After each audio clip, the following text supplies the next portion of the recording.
Alrighty, welcome to the Bevry channel. This week we'll be discussing episode 6 of John Vervake's Awakening from the Meaning Crisis. In this episode, he discusses Aristotle, Kant, and evolution, but more specifically, it poses the question, how can we program ourselves to become more human? So in the lecture, I'm joined here today by John, Natha, and Tyler. John here is John Buck, not John Vervake. So we're going to do things a little bit differently. Rather than focusing on a recap, we're just going to kind of jump into what we found most meaningful from the lecture, because we're going to assume you may have already watched the lecture, or as well, just by talking about what we find meaningful, then it should still be valuable to you if you haven't seen it. If you can watch the discussion at 2 times speed, because it is a live discussion, maybe that'll be more useful. And participate in the comments. We're actively monitoring them, and you can join in. You can get all the details in the description below. Alrighty, so for what we found most meaningful, it seems actually, John, what you discussed would come in. So for me, it is the programming yourself aspect, and Vervake talks about kind of bringing out one's potential and how much of our day we focus on bringing out that potential. And I think in the Bevry community, it's probably a large portion for that. But the difficult thing to me is not bringing out that potential. It's having that potential met with opportunities. That seems to be the hard bit. So I hope Vervake is going to address that at some point. But then other than that, it was a lot about, techniques we can do, or a mindset that we can adopt to try and to program ourselves better. So I hand it over to you, John. It just reminded me of something from like 43 minutes in. He talks about like what it means to cultivate the virtue of wisdom. Like, to be wise is to so when we do things that are wrong, there's 2 factors. Either we do things because we don't know what the outcomes will be, or we do know what the outcomes will be, but our own virtues are not built up. Our own character has not built up to give us the capacity to do those things that we know we ought to do. And I see that quite a bit, like from for myself and through this process over the last couple of years of trying to figure out what we can do to better ourselves and to best live up to our potentials. And we're certainly building up a foundation of knowledge that I think has been very helpful, at least in understanding the problems, but we have yet to, or at least I have yet to,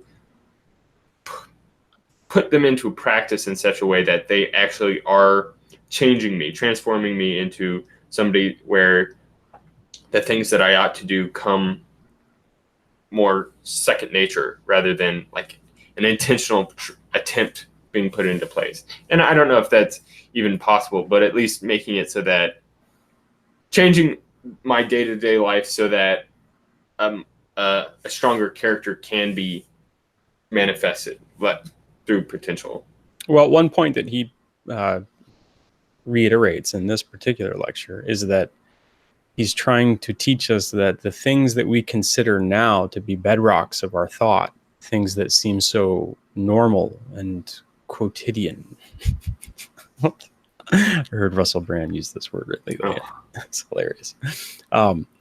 This is stuff that was built from prior structure, thought that was psychotechnology that was developed by prior structure, prior processes, particularly in this philosophical, historical perspective. So, in the same way that the philosophical endeavor has shaped over time, and this touches on Neumann's work too, right? That the development of consciousness kind of arises out of the prehistory, and our own lives, development of consciousness arises out of the kind of prehistory of childhood, of infancy. So your own character adaptations, it seems like it's something that's easily missed, right? That the process of becoming is something that you can't quite see. because it isn't a static image. It is Right. change, right? And that's actually like the start of the lecture, is like, what is change? What is what's that? So Yeah, it's funny because just like you were actually there as a participant, Tyler, I had a conversation that was actually an elaboration from Twitter that originally started on Twitter with somebody regarding Aristotle's potential and actuality. Like, how does change occur? And like, I was attempting to defend Aristotle's position of there's the potential and then the actualization of the potential that makes up change.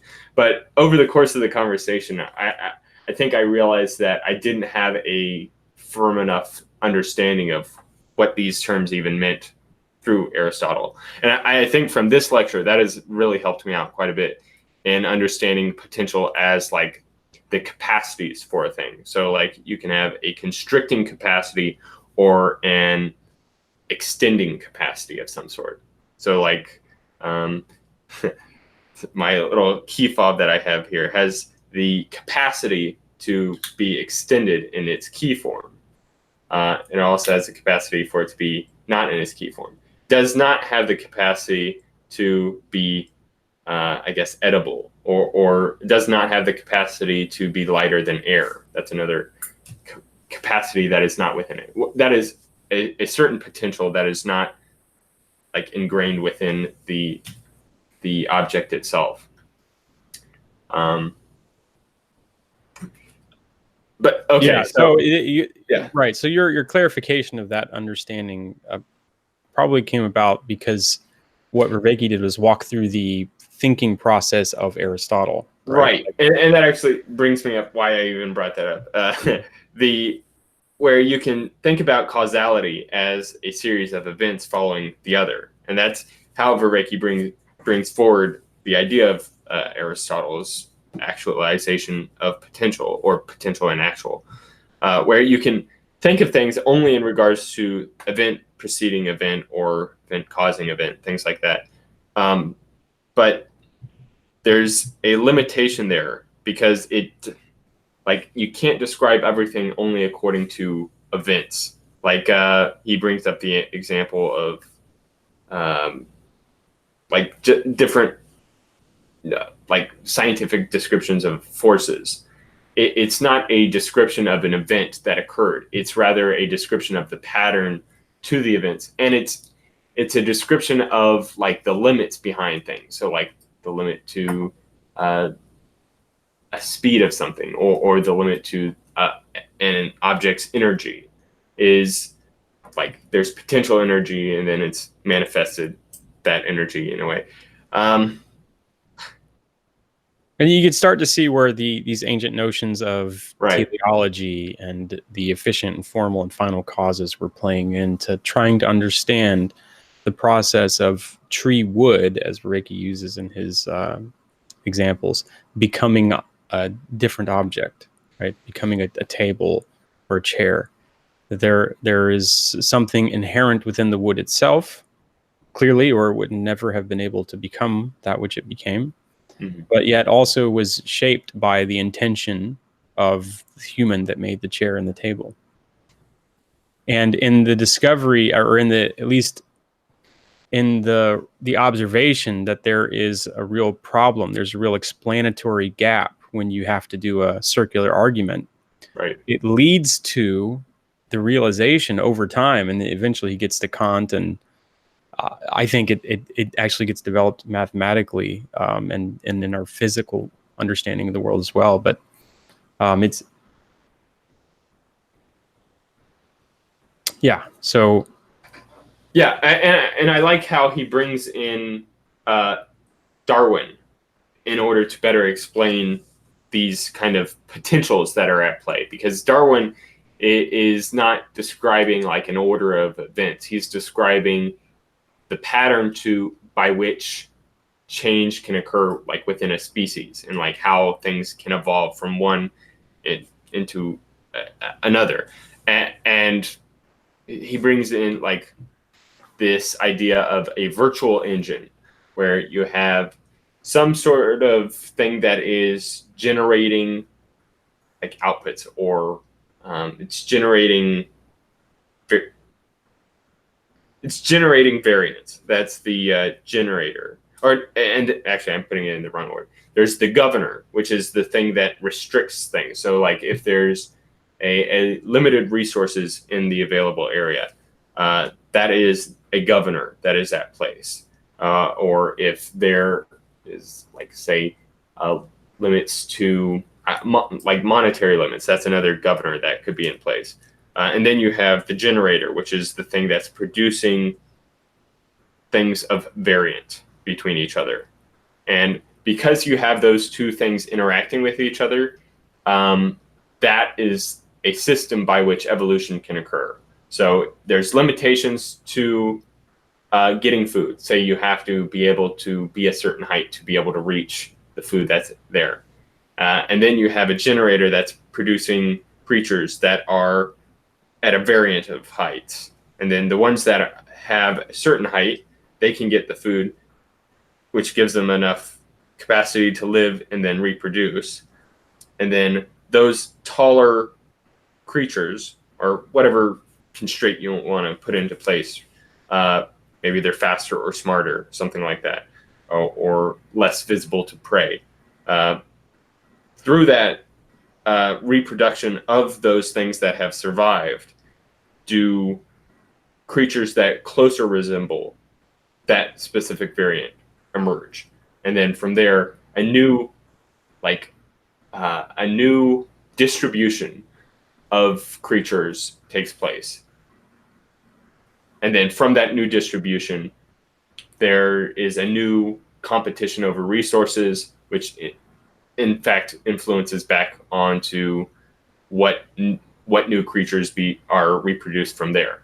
So it's this feedback cycle, which is kind of like a recurring theme with Vervake's lectures, with flow and the interaction between the agent and the environment, or the individual and the environment, and how there is a instantaneous feedback as well as the acquisition of resources, or the growth that is occurring. And that's like a large part of Aristotle's understanding of change is in fact growth, or the growth of an organism, or the growth of a tree that takes place. That's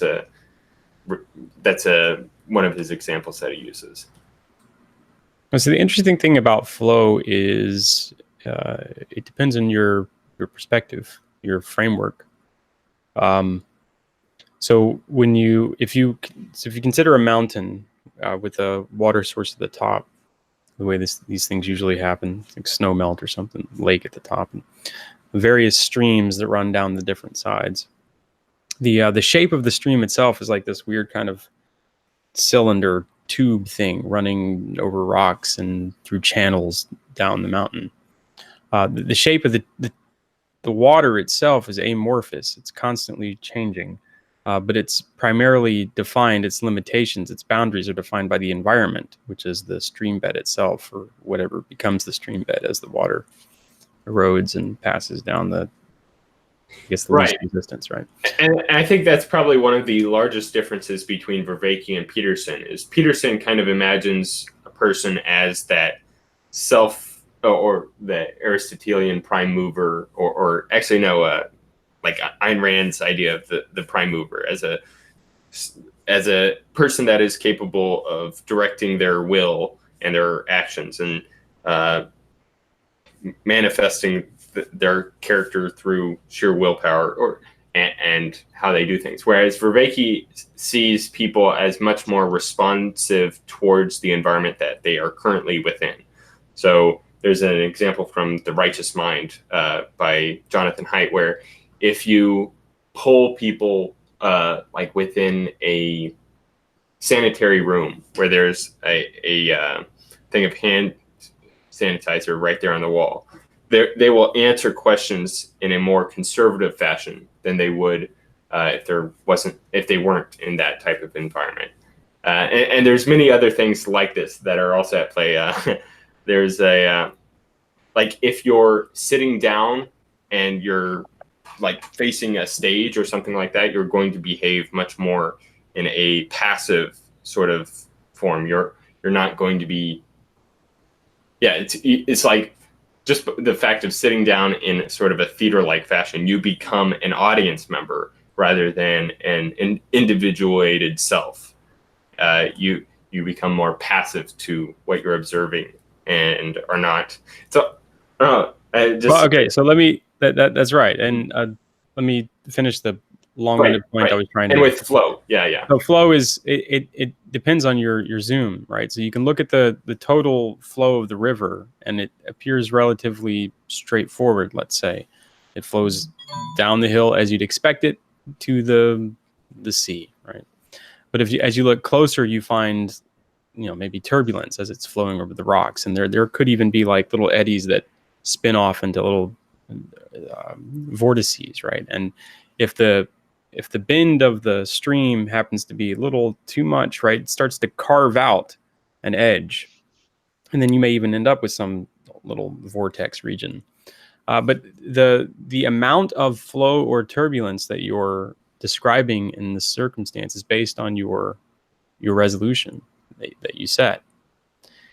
So okay, what do you mean by that? So you could, in other words, if I want to describe the whole flow of the stream, in other words, the total contents, the total momentum of the lake passing down the hill to the sea, that is an efficient delivery mechanism. The momentum is traveling, all of it's getting down there, right?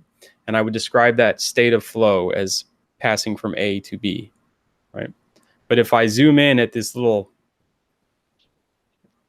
curve, and let's say as it's winding off, and there's a little vortices, it's just spinning away, right? It's just this mad little dervish twirling away. If I just look at that region and I ask myself, is there, what kind of flow is occurring here? It's hard to say. I could say that there's some kind of spiral phenomenon occurring, that there's some order here, but then I look at the boundaries where the water is coming from, the wider region, and it's chaotic and turbulent. And my choice of looking at it determines that. Now, that human beings, I think, are the same way. That's why meditation has a profound impact on the way that we experience flow, I think, because it has to do with altering what our framework is, what our total view of the landscape is, right? And so I brought this up before. I want to try to enact this framework whenever we're discussing these things now, which is to pay attention always to the landscape, the territory that we're discussing. This is the adaptive landscape, right? This is the environment. In terms of our current situation, it's the conversation that we're in.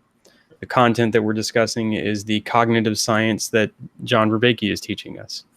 And the adaptive capacity of ourselves to utilize that landscape and grow from it is what we're examining right now. And in return with that growth, we're also like providing a reiterated function to others. So we're streaming this to YouTube and then offering that to others to potentially be helpful in understanding as we discuss it ourselves. Those are this is all this pattern of redigestion and recreation. Right. Okay. So the territory that we're in right now is just having a conversation, trying to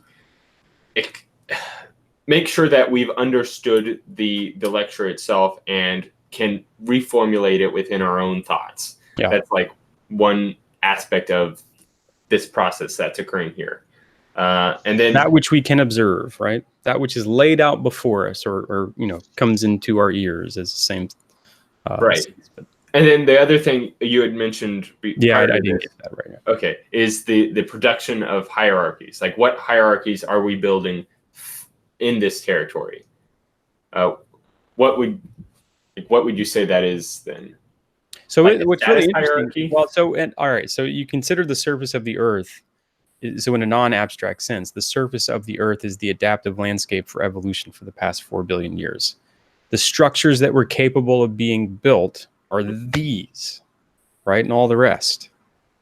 Only those which are capable of being built over the longest periods of time are those which are successful, right? What's really strange about this whole environment is that it's not just the surface of the earth anymore, but the organisms that are growing themselves, which are part of the landscape of the adaptive environment.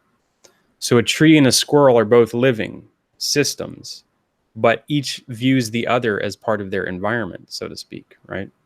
And in other words, subjectively speaking, each individual organism, each sovereign organism, let's say, views the adaptive landscape, no matter what it is, be it a living animal or, kind of inanimate rock, as part of the adaptive environment. So that's the competitive game that we engage in with, say, resource acquisition. And that's why he later brings up the notion of scarcity being this motivator for adaptation. All right. So then, just to bring it back to this direct environment that we're in currently, would a hierarchy that we're producing then be sort of like the, I guess, commentary of people like Peterson, Vervake? Like, are we now in competition with those other channels and people that are having these types of conversations, like Paul Vanderlei, people with them? We're like a little dangling fruit on a big YouTube tree. Okay. Right? And you it's the attention economy. You can only look at so many fruit at a time. So if people come across our particularly odd-shaped fruit, some of them may look at it and go, wow, that's actually very delicious looking. It's very odd-shaped, and these people are strangely smelling folk, perhaps, but it looks delicious, and I'm going to eat it. Or they could see it and like, oh, that is not for me at all. No. 3-hour, 4-hour discussions of just rambling, solipsistic almost inquiry. No, thanks. Nope. That's the adaptive landscape. Now, if we were, like Logan Paul with like fancy graphics and like super optimistic sounding voice and just doing all the usual stuff. If we had like transitions that could go through animated transitions. No, we're going to add those, by the way. This is going to be awesome. So we would be more attractive to a larger audience. All right. So what's interesting about nature when you look at it is you see all sorts of strategies. So some fruit is purposefully attractive, right? It wants a particular animal to eat it in a particular way because I guess that's just the way it is. You should look up figs and wasps, by the way. The relationships between figs and wasps, just do it. Just do it, okay? It's fascinating, like the mutualistic relationship between figs and wasps. So when we are in our space right now, I'm sitting in my chair, I'm looking at the screen, and I'm using words that are coming to me based on what I've digested from the video, what I know of the conversations that we've had before, what our sense of generally that we're trying to accomplish. All that's kind of mixing together to produce this structure, verbal structure, right? I'm making verbal structures. If they're functional, if they're useful in the environment, and they interact with someone else, some other person's head, let's say, and there's some measure to that, right? It's the adaptive capacity to function in the environment. So if I go out in the world and I use these cognitive frameworks to understand the world, if I take Aristotle's depiction of the world and start interacting with people using that framework, and I experience an increase in flow state, to just narrow it down to one positive criterion, then I can say, this is a successful adaptive strategy in this environment. And I think what he's doing with this series is trying to distill those elements of cognition which are the most adaptive over time, right? The psychotechnologies which have kind of risen to the top as the most explanatory over time. And we're essentially getting a good picture of both the landscape as we go along, and that was the thinking process of Aristotle, right? Which is, though I love Plato, I love the truth more. That's the landscape. And then we're getting the hierarchical arguments that were built up from that landscape. And then we are chopping those up further and saying, okay, well, how do we digest it? And then how do we reconstruct it and offer that to someone else? There seems to be great value in that. for some minor portion, right?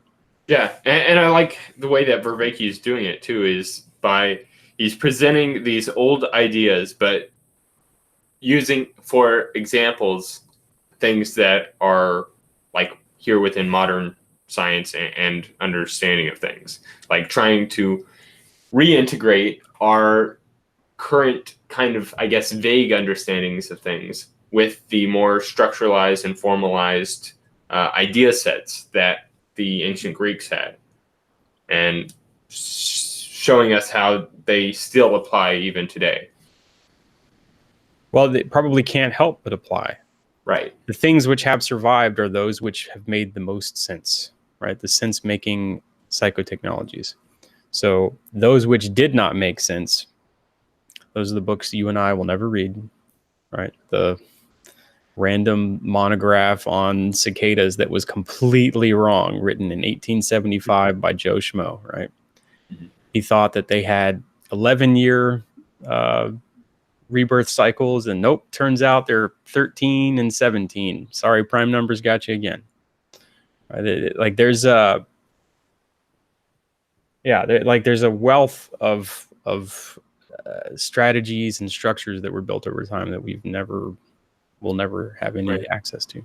So those are the ones that fell victim to, I guess, the restrictive or the governing principle, which is like that the limitation of resources. So like we as individuals and as a culture cannot have like a surplus of books that are all of the same topic, but each kind of the same in a sort of way. And so if we like say there's 13 different theories of evolution out there, and each of them have like kind of failures and things within them, but one of them just was able to present like all the things out there in a very clear-cut and understandable way, and that was like Darwin's Origin of Species, and that's the one that has stuck with us for time. So that's the governing principle, like using the very theory of evolution on Darwin's works himself, and it's very apt, right? Yeah. And so the governing principle is the restrictions that we as creatures can like have to abide by. Like we can't read all 13 theories of evolution. We have to stick with one of them, and then that's the one that we're going to build up off of from there. And then from there you can get things like neo-Darwinism, selfish gene theory, group selection, things that are all built off of this foundational, I guess, species, that of Darwinism. Yeah, so there's a magnolia tree in my backyard here, and it supports I don't know how many organisms. Like really, I've gone out and kind of looked at the branches from time to time, and stink bugs love it. I don't know why, but I find them crawling all over the branches all the time. Lizards, birds, insects. It's a resource. It has extraordinary resources, and it attracts all sorts of creatures. It has huge, beautiful blossoms that open up and smell wonderful. It's very attractive, right? If there were no organisms that could relate to the tree, that could see it as a resource, that could eat any part of it, that wanted to live on it at all, it wouldn't exist, right? If it couldn't interact with the sun, it wouldn't exist. And it produces a fruiting body, just like all of these reproductive systems are doing. And that's what academics do too. That's what philosophers do too. They produce the fruits of their neocortex. Well, that's kind of what's squeezed through, I guess, and then out this way. But they produce those fruits, and then the peer group around them, for the most part, consumes the fruits. And if they consume it and derive something useful in the environment, then it becomes the new paradigm over time. Let's say, right? Yeah. If they consume it and it is not palatable, if it has a bitter taste, then they kind of spit it back out. They say it's, I don't want to believe in germ theory. That's ridiculous. There's no such thing, right? But eventually eventually these ideas win out if they're adaptive enough over time. Right. And that's the thing, like certain ideas can be adaptive due to one purpose. Say they have an aesthetic quality to them that just sounds nice. Like, oh, that's so concise, and I love the just the structure to it, and they'll stick with us. But it's only the ideas that are like have this flaw within them that matches a predator to the environment, or so you can imagine, say there's some specific flaw to, I don't know, string theory, something like that. Like, even though it's so beautiful and lovely, then you'll get people like, is Eric Weinstein against the string theorist, or is he actually pro string theory? I don't know. I would imagine that he is not a string theorist. Yeah, I think I've heard him complain about it before. So I haven't heard him directly, but okay. You'll have somebody like Eric Weinstein or some other somebody like Lawrence Krauss or Sean Carroll. Yeah.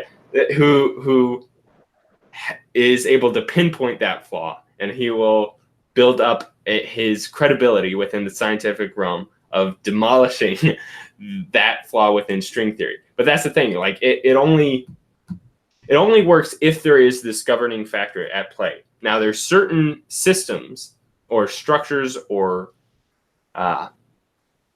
cultures that do not have a governing factor for these types of ideas that are being presented, or organisms that are being presented. And those are because it doesn't have this governing factor, these bad ideas can propagate. And so, like, I'm just imagining it from like a parenting perspective. Like, if you're a parent that will not punish like bratty behavior or something like that, then that is just telling the child that this type of behavior is viable to put into practice to get what you want. Yep. And that it works in the environment. Right, exactly. And so because there's a limited selecting factor or governing factor, I like that his term that he used there,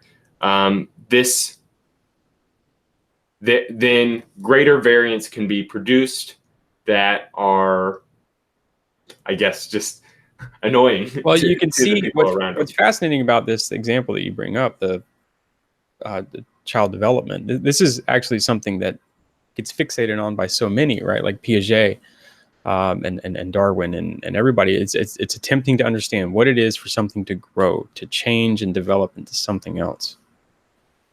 Right. Yeah. So I don't know. I think kind of a larger, I guess, like motivation behind many of us here in watching these lectures and like being followers of some of Peterson's work and things like that is to how to best cultivate our greatest character with or actualize our greatest potential within ourselves in our lives. And that's something Vervake brings up. And it seems like he's getting at that flow state is part of it. But also he brings in this new, I guess, psychotechnology that we can consider and think about and maybe put into practice of the virtual engine, where you have one element of selectivity that is removing flaws or weak things or whatever it is that the selective agent is selecting from. And then you have the other element of generative behavior, of creating like new things, trying out new things, and then just so that a new system can be put into place. And I think that might be an interesting exercise, is to try to think about what is something that we seek, like what is something that we're trying to do with our lives right now, and then can we apply a virtual engine feedback mechanism to this thing and, I don't know, garner whatever results from it. So use resources to produce a product, a waste product of some kind. It's not so much that we're making, well, I guess it depends how many layers of virtual engines there are, but the way that I interpret it was there is this virtual engine between the living and nature. So there's nature, which is that which selects. Peterson also uses that definition, and that's also why Peterson equates women with nature, because women are that which selects, which can reproduce. And but then we also have then life, which is this generator of variation, be it at the individual level, where we can actually evolve ourselves through practices, through interacting with nature. And then there is, nature, which is this destructive force. And I think it's, yeah. All right, here's a So, metaphor. Here's a metaphor. yeah. Ready? All right, so this is what's great about it. I got lost in thought earlier, but this is, everything is, everything's like a Matryoshka doll, right? Everything's nested games, nested systems of complex interactions, and these nested rule states those are the boundaries, right? So, and he talks about this in the lecture, that your boundary condition for your body is defined by everything inside occurring. All the actions occurring on the inside have a high probability of occurring inside this boundary, whereas everything occurring outside can be considered to have a high probability of occurring outside, but a very low probability of occurring inside. And that is, in fact, how the boundary between your self and the world outside is defined. Because when you look at the edges... Okay, so I didn't... Hold on, wait. I got to build this out. Go ahead. This is what's going on with the virtual engine. It seems very much like this is just how reality works. Like it builds a structure and sees if it functions, and then kind of bumps into things. And sometimes when it bumps into things, it makes a new thing, right? Like those combine into a new shape that's never existed before, and that keeps bumping around. If the environment doesn't destroy it, it just keeps bumping around and making new shapes, and that keeps happening. But as it's bumping around, you can consider that the virtual environment for the larger space it has yet to encounter. And here's the metaphor that just kind of I got lost in thought in before. Is like, if I lock myself, it's like a version of Searle's Chinese room. If I lock myself in a room, like nothing in it, but say like lots of weight equipment, maybe I can lift a bunch of weights, and all I do is lift weights and eat protein or something and just build out huge muscles, right? And I get really, really good at lifting these weights, and nobody could touch me. And then I one day I discover there's a door, and I open it, and I walk outside, and I know it's a world full of like soft, fragile, delicate creations that my strength destroys when I touch it, right? It's a completely maladaptive capacity that I've developed in my own little virtual environment it was adaptive within that environment. But it is now, I consider it virtual because in the process of zooming out, and that I touched on this before with the river, in the process of zooming out and including a larger environment, which is what always happens. That's chaos, by the way. That's the realm of chaos that order is attempting to interact with. That's that process that once it bumps into the chaos, it discovers whether or not it is functional for this new environment that it's pushed into. Right, so the me as a bodybuilder discovered, just destroying all these fragile creations, and it was never good. So now we're in a modern place where we're each in our own little box, right?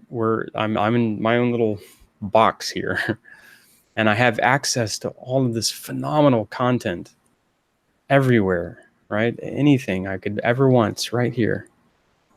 And what is that doing to my adaptive capacity? It seems to actually be hurting it. Like the overwhelming overflow, right? That it's too much in many cases, and we need the constraint. And this is touched on, right? We need constraint to produce. We need certain kinds of constraint to produce viable structure. Right. Now, this is really fascinating. I'm throw this in there because I got to run away. Adam and Eve, the story of Adam and Eve. This is a hotly discussed element of the creation story. But Adam and Eve were given a perfected state, right? Nothing was wrong up until the moment God says this: you can do anything you want except eat of that tree. And it's the introduction of that single restraint, that single restriction, that it's like unlocks Pandora's box, right? It's that one constraint that is tied directly into this notion of what the masculine and the feminine is in the process of discovering that you aren't as adaptive to the environment as you thought. And that's a painful process. It's a conscious process that involves suffering of some kind, I think. I'll be right back. Yeah. Well, for the that constraint with Adam and Eve, so one of the things he raises is, where is it? Okay, 41 minutes. So crazier, translated as the weakness of will. However, modern research is suggesting the notion of will is defunct and we should abandon it. However, acrasia is when you don't know what the right thing to do. When you know what the right thing to do is, but you don't do the right thing, which seems to be synonymous with ignorance. But so it's strange here because naivety is when you don't know when you are doing the wrong thing. So it's interesting here because, and as Vervake continues, you don't have sufficient character under these conditions. You have failed to train your virtual engine to regulate. You have failed to train your virtual engine to regulate your development and growth upwards to actualize your potential. But it's strange here because he never kind of qualifies what potential is. So my question was, it seems he is defining potential here as destiny, or potential to the social virtual engine of virtue. But how is that defined? And this is where we raise, group selection or moral economics or, faith for that virtue. Because he talked earlier about virtue as it is it was kind of a reaction to nature. And where was the first place he used virtue? Virtue is so 30 character. Yeah, at 36 minutes from John's note. Virtue is a virtual engine. Hold up, John's note was actually better. So I believe the Latin root virtus is related to power, or it's like capacity to influence or change, something like that. And it was related to purity in some sense. It was often used in a sexual potency kind of sense, I think. But there's also he brings in perfectly the Aristotle's idea of the golden mean, where you have the virtue of courageousness, and then on either side, either the through excess or through lacking, you'll have vice. So the like between two vices, there's the golden mean that is the proper proportion of this, I guess, virtue or trait. Yeah, there's this proper proportion of the trait that qualifies it as a virtue. But it's defined as the union of these two extremes, these polar extremes, right? So courage is like the proper balance of running away versus rushing towards. Mm-hmm. Right? If you rush towards too often, you are just a fool. But if you run away every time, you're a coward. Right in the middle, you're courageous. You know when and how to run away or run to. Right. And that's the interesting thing is he brings in like how our actions are what cultivate our character. And so if like every time you're presented with a situation in which you feel you should run towards, but yet you do not, then like if you cultivate that, say like 20 times, and then the 21st time, it's a time that if you do not run towards, then you're just going to end up dying or harming yourself in some way. That right. that's a situation in which the necessary virtue for the environment that you find yourself in has not been cultivated to a good enough degree that you can actually follow through with it. Yeah. Like, you know what needs to be done, but your own fears are what's keeping you from doing so. How many crazy thoughts have you had, John, ever? Oh, I have quite a few. How many crazy? I have had so many crazy thoughts. I don't even want to go back to my teenage years, man. I'm just talking about the past 20 years. Mhm. That's touching my teenage years, but yeah, like, all right, so what's going on there, right? That's the virtual engine. It's the little neocortical virtual engine saying, maybe this is a good idea. And then if it's a really, really crazy idea, the chorus of no's from the rest of the little engines are like, social status hierarchy engines like, no, that's a bad idea. You were about to lose like 5 or 10 status points, right? That girl's not going to like you if you tell that joke. That is a dumb joke. You're like, oh, okay. That's this conversation that goes back and forth between constructing these possible worlds and then saying no, or yes. I don't know if we can get away without doing that, but it is, you do feel, I think, the feeling of building that belief and into an action up versus tearing it down, right? That's what yes and no actually are. Yes is building up. No is tearing down. We have words for that actual physical process occurring in our brain and in the way that we enact change in the environment. Yeah. If you want to take a behaviorist approach, it's the positive or negative feedback to a behavior or a trait within a person. Yeah, the problem with behaviors, though, is you can't ever get out of that action loop because you can't explain what's going on in here. That's why behaviorism. Yeah, that's true. Because fell by the wayside. It wasn't good enough to explain why people changed their minds. Yeah, it's like behaviorism is like a third-person approach to actions. Whereas, okay, so right, exactly. Actually, I was thinking about this. So I'm trying to slough my way through Boehm's Wholeness in the Implicate Order, which is it's a fascinating book, but it's about quantum mechanics. Well, it's about general philosophical conceptions and mathematical logical conceptions within just our general sense of understanding reality. But it does touch on quantum mechanics because of the nature of his work. Right. But yeah, so you can have information about a thing, which is essentially it's received by us as a series of impressions of similarities and differences.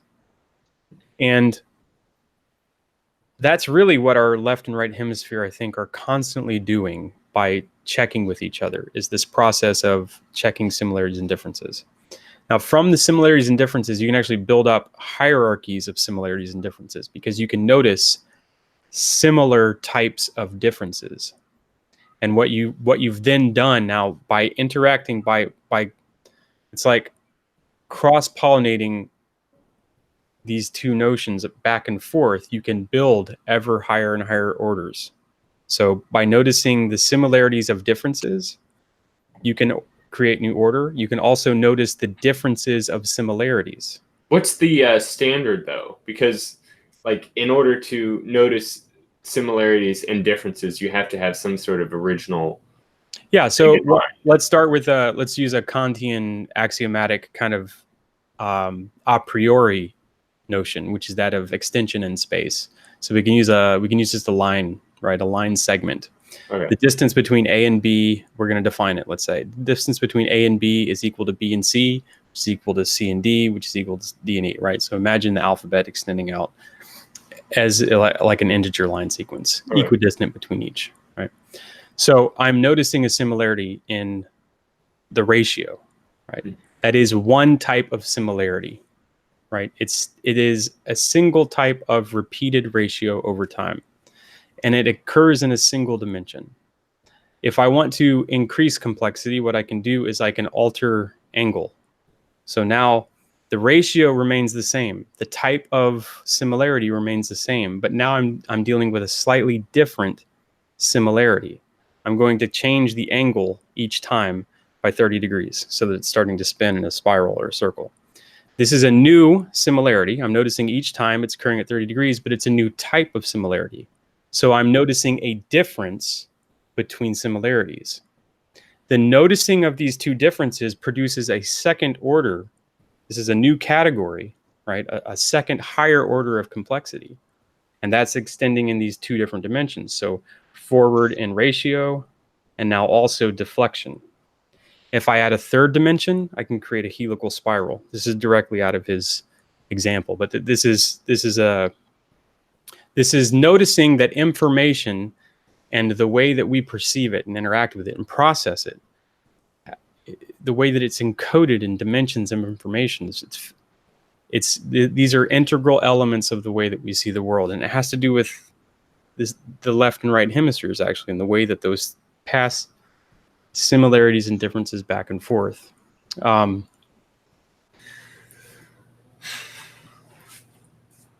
Yeah. So did that make sense? Do I need to?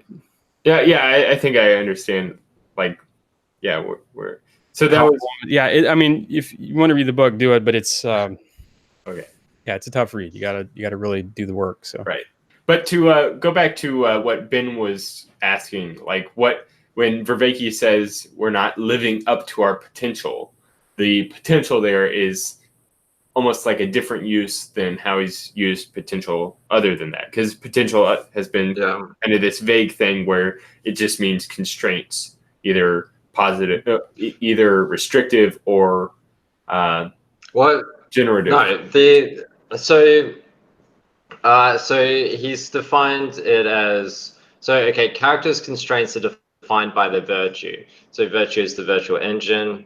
Character is defined as what is the virtual engine on a person's development. What system of constraints have you identified with and internalized that regulate your development? Now, just after that, he does the courage example, right? It's the mean between coward and foolhardy. So you are a self-organizing process. You modify the environment, which reacts with you and changes you, which you then evolve again. And then wisdom is gaining the ability to cultivate virtues that regulate your potential for its actualization. So it seems virtue then is a psychotechnology that allows programming of people's characters to then increase correct responses to nature to ensure that you don't get wiped out. That seems to be the part here. So nature is the thing which is selecting, and then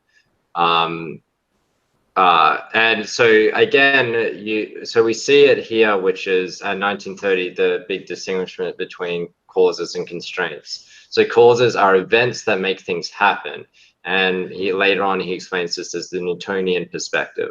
So this is actuality. However, constraints are conditions that make things possible. We no longer see this anymore. This is the domain of Aristotle, the domain of patterns and forms. The formal cause, the structural functional organization. This is potentiality. So, and then this then breaks down into two parts: enabling constraints, which makes more things possible, which is variation, and things that increase options, and then a selective constraints, things that make things less possible in a system. But there was which is interesting because life is kind of like this balance between the two. So life is something that we are interacting with nature to transform nature, to give it a different form, to manifest like the wood's potential into a specific direction. So he described the potential of wood as it being either, where'd it go? Let me pull up the note. Yeah, so wood is potential. It's potentially a chair, table, or ship. When given form, it starts to act as a chair, table, or ship. This is where information comes from, when an object is in form. So it's interesting because with that view, the same with the definition of food. So food is potentially you, hence its form is food. Form forms you from digestion. So I think in terms of how many of our early language kind of arose, it was more specific to the form that things take. So, is this, a knife? Yeah, is this, I don't know.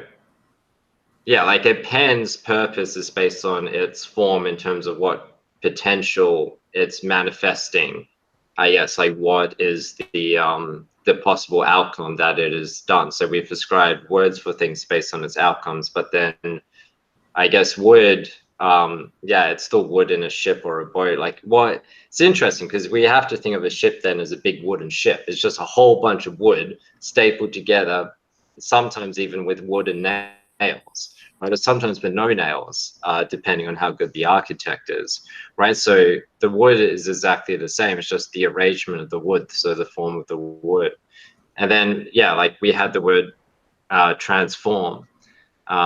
Which is interesting. But then later on, this is in the last bit, so he brings up at 46 minutes that Aristotle poses we are a rational, reflective creature, unlike a plant. So we start off, there's inorganic matter, then there's a living thing, which is a plant. There's a self-moving thing, which is an animal. Then there's a mental thing, which is probably a child. Then there's a rational thing, which is a fully fledged adult or Ayn Rand self-mover kind of thing. So prime mover. And you can cultivate a good rational virtual engine when you realize these things, which are distinctive of our humanity. If you do that, you can know why you were more valuable than a table. And so then that's where he raises, well, this is what becoming human is. So what are the things that are unique in us, which is our capacity for overcoming deception, cultivating our character, realizing wisdom, and enhancing the structure of our psyche and the content of your reality. And your purpose, yeah, is to become as fully human as possible. And he got really passionate then about how much your life is dedicated to this. So if we look at like meme, then virtue is like a meme that infects people to increase the chance of not being selected by nature. That seems to be its goal. Partially, because like we also have to take into account like one aspect of being virtuous is to be noble, and like that it even includes like going through noble deaths or even to die for things that you find as being most valuable, such as with Socrates. So it's not entirely drawn within a survival framework, but well, it's the survival of the group as well, or maybe even not the group. Like say for the a whole group could perish in one war, but they're still doing it based on like the ideas or some idea. Actually, that's interesting because even Aristotle, right? Like he sacrificed himself so his ideas can stay intact. So it's kind of interesting. Yeah, like nobility. Like it seems also memes can even sacrifice genes for their propagation. Yeah, if you want to put it if you want to place the locality of agency within the memes, then yeah, that you could put it that way. But okay, so from my understanding of Aristotle is there's like what is a person's potential is okay, or rather, okay, the purpose for living is happiness, and that's not like just the emotional state of happiness, but like the experience of value, like greater value, like great or greatest value, so whenever we make some sort of decision and we value one thing over the other, and then we act in such a way so that we can have this thing that is of greater value, that would be an example of, as I understand it, and this is probably, I don't know, kind of a mishmash of eudaimonia or the happiness that is behind like a person's purpose for living. And I don't know, even just saying happiness there for purpose seems like a misfit, but it's. All right. So we were talking about dogs and cats earlier. Yeah. This is interesting, right? So it's potential's a funny thing. It's a funny thing. Right. And what we're looking at here is two types of potential or from two different perspectives. As always, there's going to be the internal versus the external. So I could ask you, can wood, I mean, we're discussing wood, so wood can become a chair, a desk, or a ship. Right. Can wood run a car? Is the potential of wood, does the potential run a car in here to wood? Is it within wood? And most people would say no. Right? That's crazy. Wood can't run a car. You need gasoline for that. Well, I say, well, okay, well then bury that wood in the ground for a few million years and see what comes up. Right. And what this is a new environment that is created from a thing that we thought we knew what it was. New potential, completely new, untapped potential. And right, but that's where we're defining potential as the form that we prescribe it. Right. And like I was just thinking, like you can have those 4 different things, like a desk, a chair, a boat, or something else. Now, if I just mean in terms of energy, actually. Well, like if I'm on a boat and then suddenly we hit an iceberg or something like that, and now there's this material of wood that was a door. It had the form of door. In order for me to... Wait, do you mean ship? The door is not going into the iceberg. The ship's going into the iceberg. After the ship has crashed and I have nothing to my avail, then what previously held the function of a door can rudimentally serve the function of a ship, because if we're describing a ship as something that floats that can carry a passenger, then yes, in that the way that I'm using the wooden door then is my greatest approximation I can towards the function that I require at this time. And the overlay that we place onto whatever's at our disposal of a function is dependent upon our survival needs as well as our value needs. So if I happen to value myself as an individual and I see my sustained survival as a potential that I view as more valuable and will act towards, then I will actualize the potential of my survival through the utilization of this door into a means other than the described function that has been previously understood for that thing. Right. And I'm now ascribing a new function towards that of keeping me afloat. Yeah, well, this is the kind of what is transformation, right? Like we can take a knife for cooking, right? It's a cooking utensil, but then we transform it into a weapon. Or a ship, if it crashes, we transform it into firewood. But this seems to be exclusive to life, right? This is what life does to objects. It changes the form of things using causes to place new constraints. So this is the process of transformation to object. Huh? Life as distinct from what?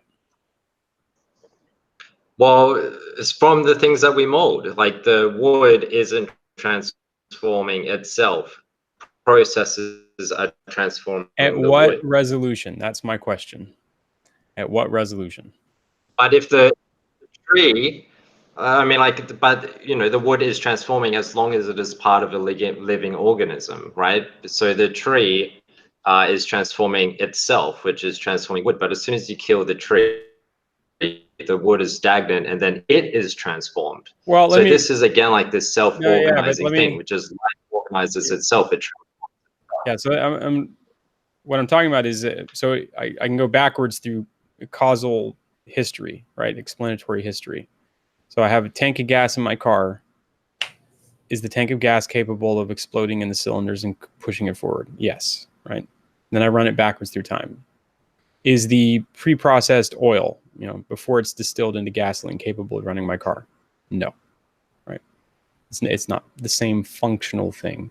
I run it backwards in time again. Right. Is the crude oil that they dug out of the ground, is the hydrocarbons before that? Now I go all the way back.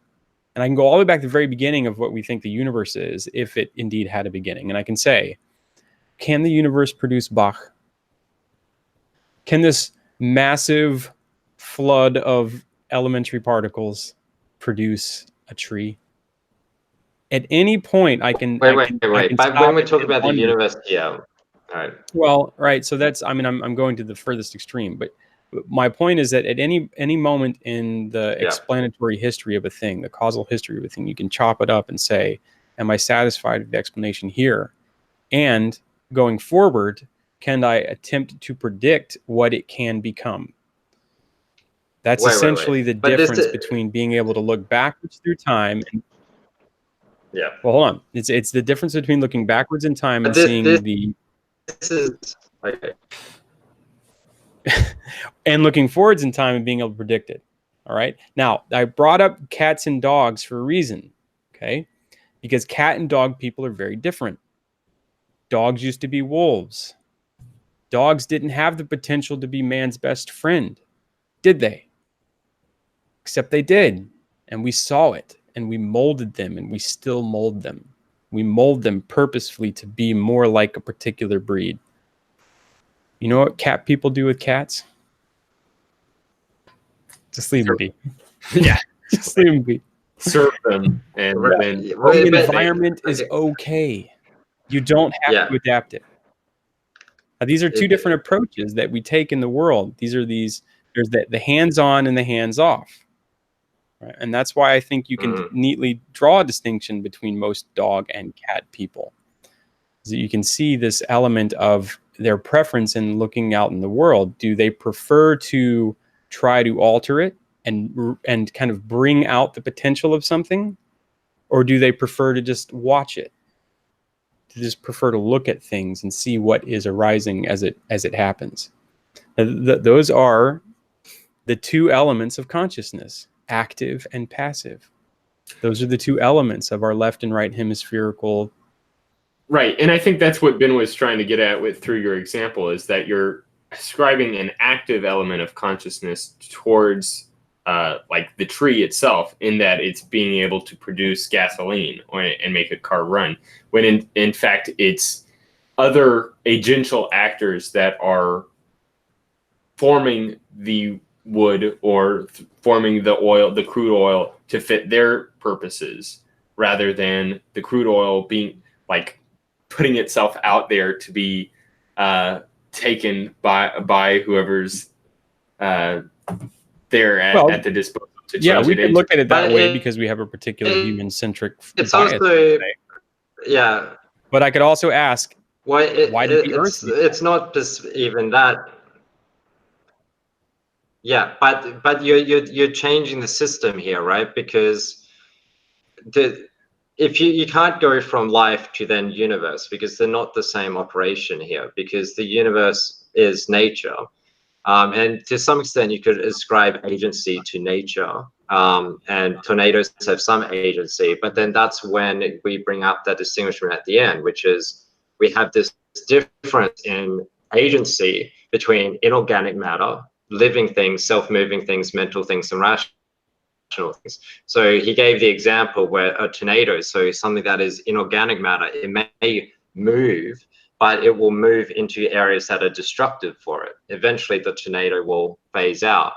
And that's the thing with nature. Like, nature just tries everything, and then in this large system of entropy, and then there is selective forces at play, and then eventually you then progress into things that are able to express entropy in ways that can self-organizing, which is then the definite life that is here. But in terms of the perspectives when humans apply it, so this is when he goes into where Kant found the problem: the tree makes a tree. Living things are self-organizing. They use feedback cycles, which falls back to circular reasoning. Kant concludes that there cannot be a science of living things. It is impossible. But then this is what takes in actions by Alicia Durero tackles. There was a huge gap between biology and physics that presented us solving this dilemma. If we cannot consolidate biology and science, then we cannot understand who we are. Know who we are, because there is no way for science to enter into it. It must be solved to know thyself, to escape from fallacy and from vacuousness. But this also seems to be the big separation between the East and the West here. So Chinese traditional medicine seems mostly stuck in Aristotle's mindset. So again, so he pointed out in the lecture that for this Newtonian mindset of causation, and the idea of everything happens because of this reason, that's insufficient. That's great for describing things when you take out life, like you have to, but when you introduce life, which is biology, then you have to have this balance, which is this virtual engine. So I get, yeah, so like for the wood isn't transforming itself, things are transforming the wood. But when the wood is embodied in a tree, the tree is transforming itself. And this is like the big difference, because Is the sun that alive? which transforms something else is kind of like an organism. Well, again, it depends, but it's in this inorganic matter form of life, if we're going to use life. It's not in the living thing, which is a plant, something that can actually be self-organizing. So I guess maybe for the sun, you could probably do that as a plant. Is the universe self-organizing? But Tyler, I don't understand your point of raising this. It's like you're just engaging in something that isn't particularly useful. I'm sorry that you don't understand it, but I find it incredibly useful. Alrighty. And it's possible that someone else out there might as well. What I'm talking about is framework shifting. I think it's very, very useful, because what we end up doing is playing with our biases when we do that, playing with our own individual biases as well as collectively. So we prefer to think of human beings as the intelligent, agential, sovereign actor, because each of us has a subjective experience of going about our life, making choices. But from the abstract position of examining what's occurring on the surface of the earth, or what's been happening for the past few billion years, we start to lose the capacity to start talking about what is and isn't life, and what is and isn't alive. And that is, in fact, where the mystery of science is stuck at right now, is how to draw clear distinctions between what is abiotic and what is biotic. Like, how did life ever even begin to arise? And if you're defining it by these self-organizing systems, then you do have to start including a lot of these other extremely persistent phenomena that we see in the universe, these cosmic scale phenomena. Right. And I think this can actually get back to what Vervake has brought up with the pre-axial age understanding of the world, where these things are all kind of part of the same thing, but they're only different in terms of degree. So you have your non-living things, and then the living things, and then the mental things and rational things. I think I skipped one of them. But the way that we differentiate them is in regards to power. So you have kings that are almost godlike, or if they are able to like affect the entire world, they become deified. And then you have peasants who, although being of the same like material cause of a human king or godlike man, they have very little power, and they are only able to affect the world in their very small domain of capacities. And so similar to that, like, and we're also defining power here as the ability to change one's constraints, to transform oneself. Like, the more you have that ability to change the constraints that defines your organization, then the more you consider yourself powerful in that definition, right? So in inorganic matter, be it a potato or a stone, or the sun, it has constraints that it is operating by, and it has no ability to change its constraints. It requires something else to change those constraints. Whereas the ideal, this rational thing, this is one that is self-reflective and has the power to change itself. Whereas, an animal, which is a how can you make that claim, though? It's changing its constraint of location. How can you make Why the claim can't that you the make sun this doesn't claim? have the power to change itself? Because if we look at it from a causal perspective, the sun is No, the no, no. cause of To you and change it, I, it does change. Yeah, right? but the thing is that the sun has clear constraints, which is big bowl of helium and hydrogen, fusing them together and it's a system that operates from a very clear beginning to a very clear end, right? And Well, whereas we for a think so. human, it's very hard to define.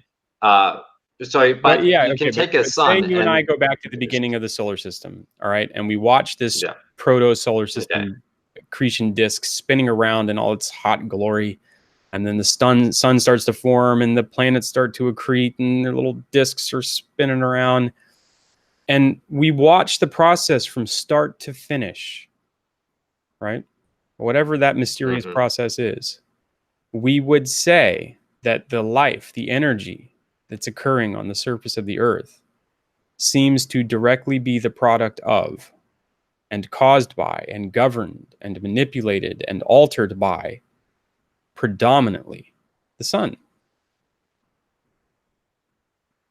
But Well, we no, have no, our not own particular necessarily, biases as because humans. otherwise you would have to, well, otherwise you would have to prescribe that behavior of life on Earth to The solar system. be part of every sun. Like not all suns have that.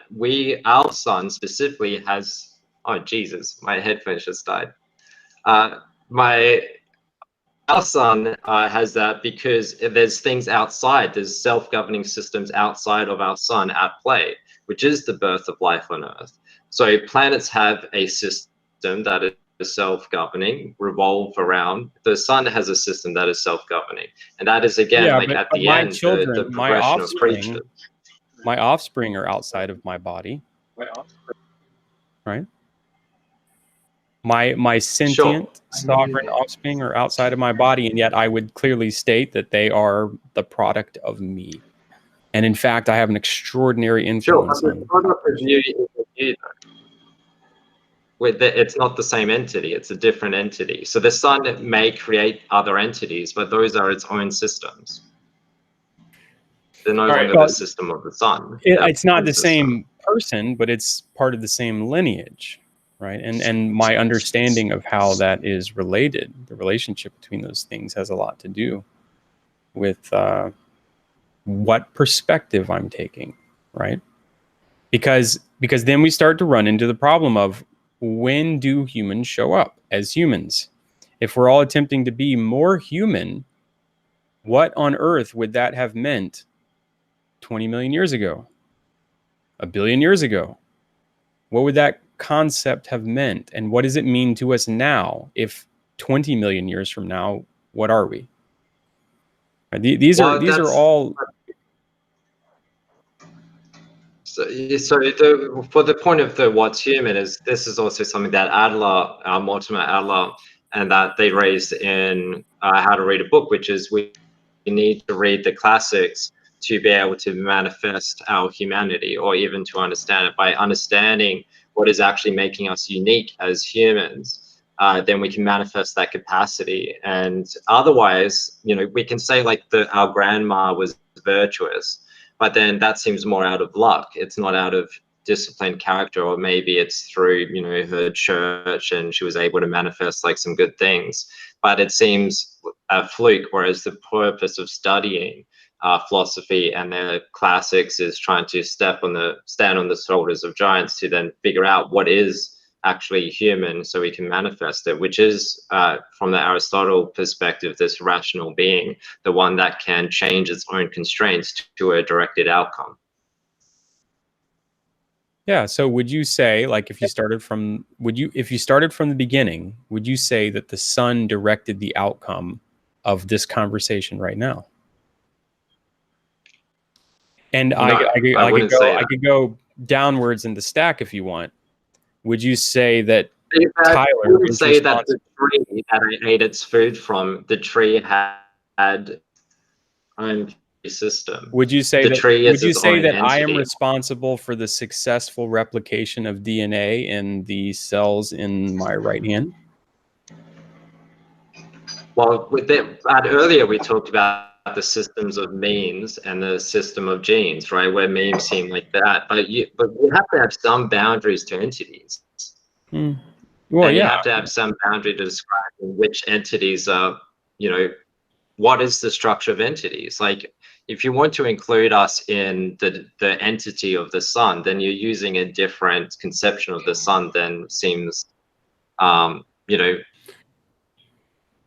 We could certainly at least say that the sun played a prominent role in the causatory or past history of events. So I don't know if we can say that it like directed potential. You're starting to look at the difference between necessary and sufficient causes. Yeah. Right. And so we can at least recognize within our own individual selves that we're capable of choosing between different outcomes and then acting such that those outcomes are actualized or other causes are left unactualized. Mm-hmm. So, but this touches on, like Ben threw out earlier, that I'm saying these things, but I can't just say these things because nature is something separate. It's something different.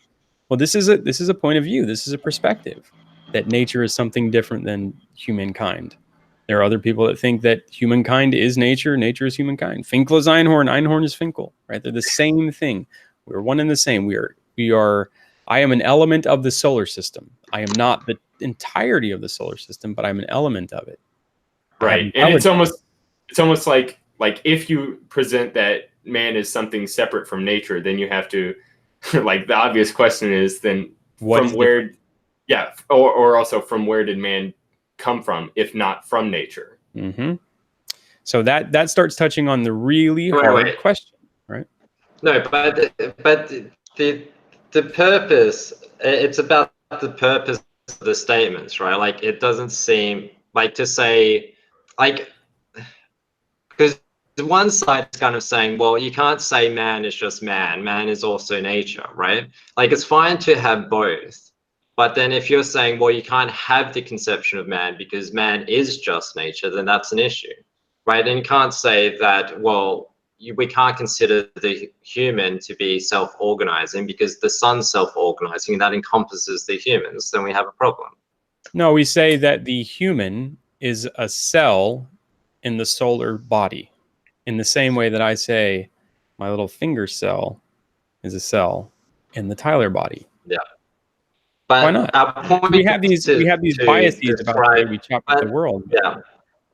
But they're not just biases, right? It's about utility, which is, if we're going to describe humans, it's useful to describing humans from the utility from the show. How did I activate Siri then? Okay, oh my goodness, shut up, Siri, go away. Yeah. Our biases are exactly that. Our biases are the utility, right? It's hardly bias. Like, how? All right, we should actually.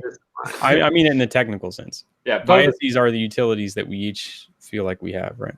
All of us have been talking quite a bit, and we have yet to even recognize that Natha has been in the conversation, or that Pleasure of Doubt has also. Don't make this out as if we like to talk. Natha specifically said she'll mostly be listening. Don't make us out as bloody chauvinist. Yeah, and I'm having trouble staying awake, so I think I will go to bed again now. Okay. But it was fun listening to you. That's a scathing criticism. See, we're putting her to sleep. And Pod's with us. That we can definitely acknowledge. He's now functioning properly, I'm guessing. Is your mic working too? Yeah, well, testing. Can you hear me? Oh, Nat's is gone. Okay, see you, Natha. How are you guys doing? Good. All right, yeah, doing good. How long have you guys just been? This is live streamed on YouTube right now. Just if you great. To say. Hello. Yep. Let the world know all your deep dark secrets. This is my very first live stream. So you have upped my live stream cherry, I guess. Yeah, I think this platform has actually done that for a few people. Mm-hmm. All right, so what we've been discussing is John Vervake's lecture on Aristotle, Kant, and evolution, or how those three kind of relate to each other.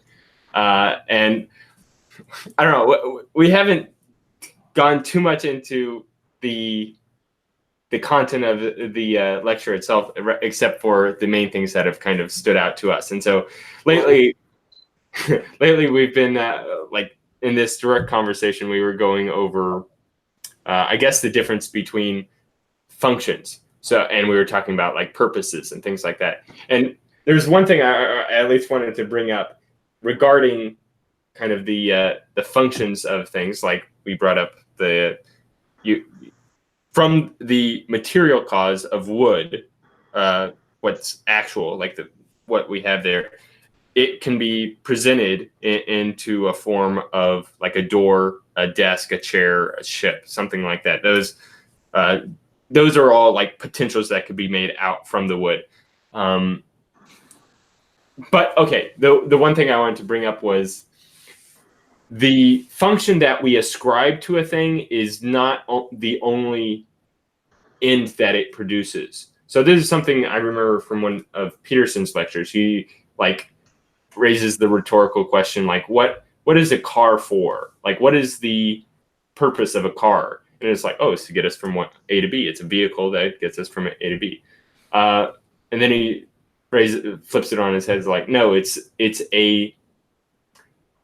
an introduced system that completely reshapes how society functions, or like the structure of society, as well as it completely changes the environment through its exhaust, and it completely adapts people to be sitting. Like that's the thing. Like there's truck drivers that they're on the road for hours upon hours at a time, and they have to, like, it's a completely new system of going about things for us humans who are like primarily standers or walking. The example that was raised was it moved from deli stores on every suburb then to convenience stores or malls. Sorry, it moved from convenience stores to malls and supermarkets, because now people had cars, they could then drive for 10 minutes to the big market where thousands of pedestrians accumulated,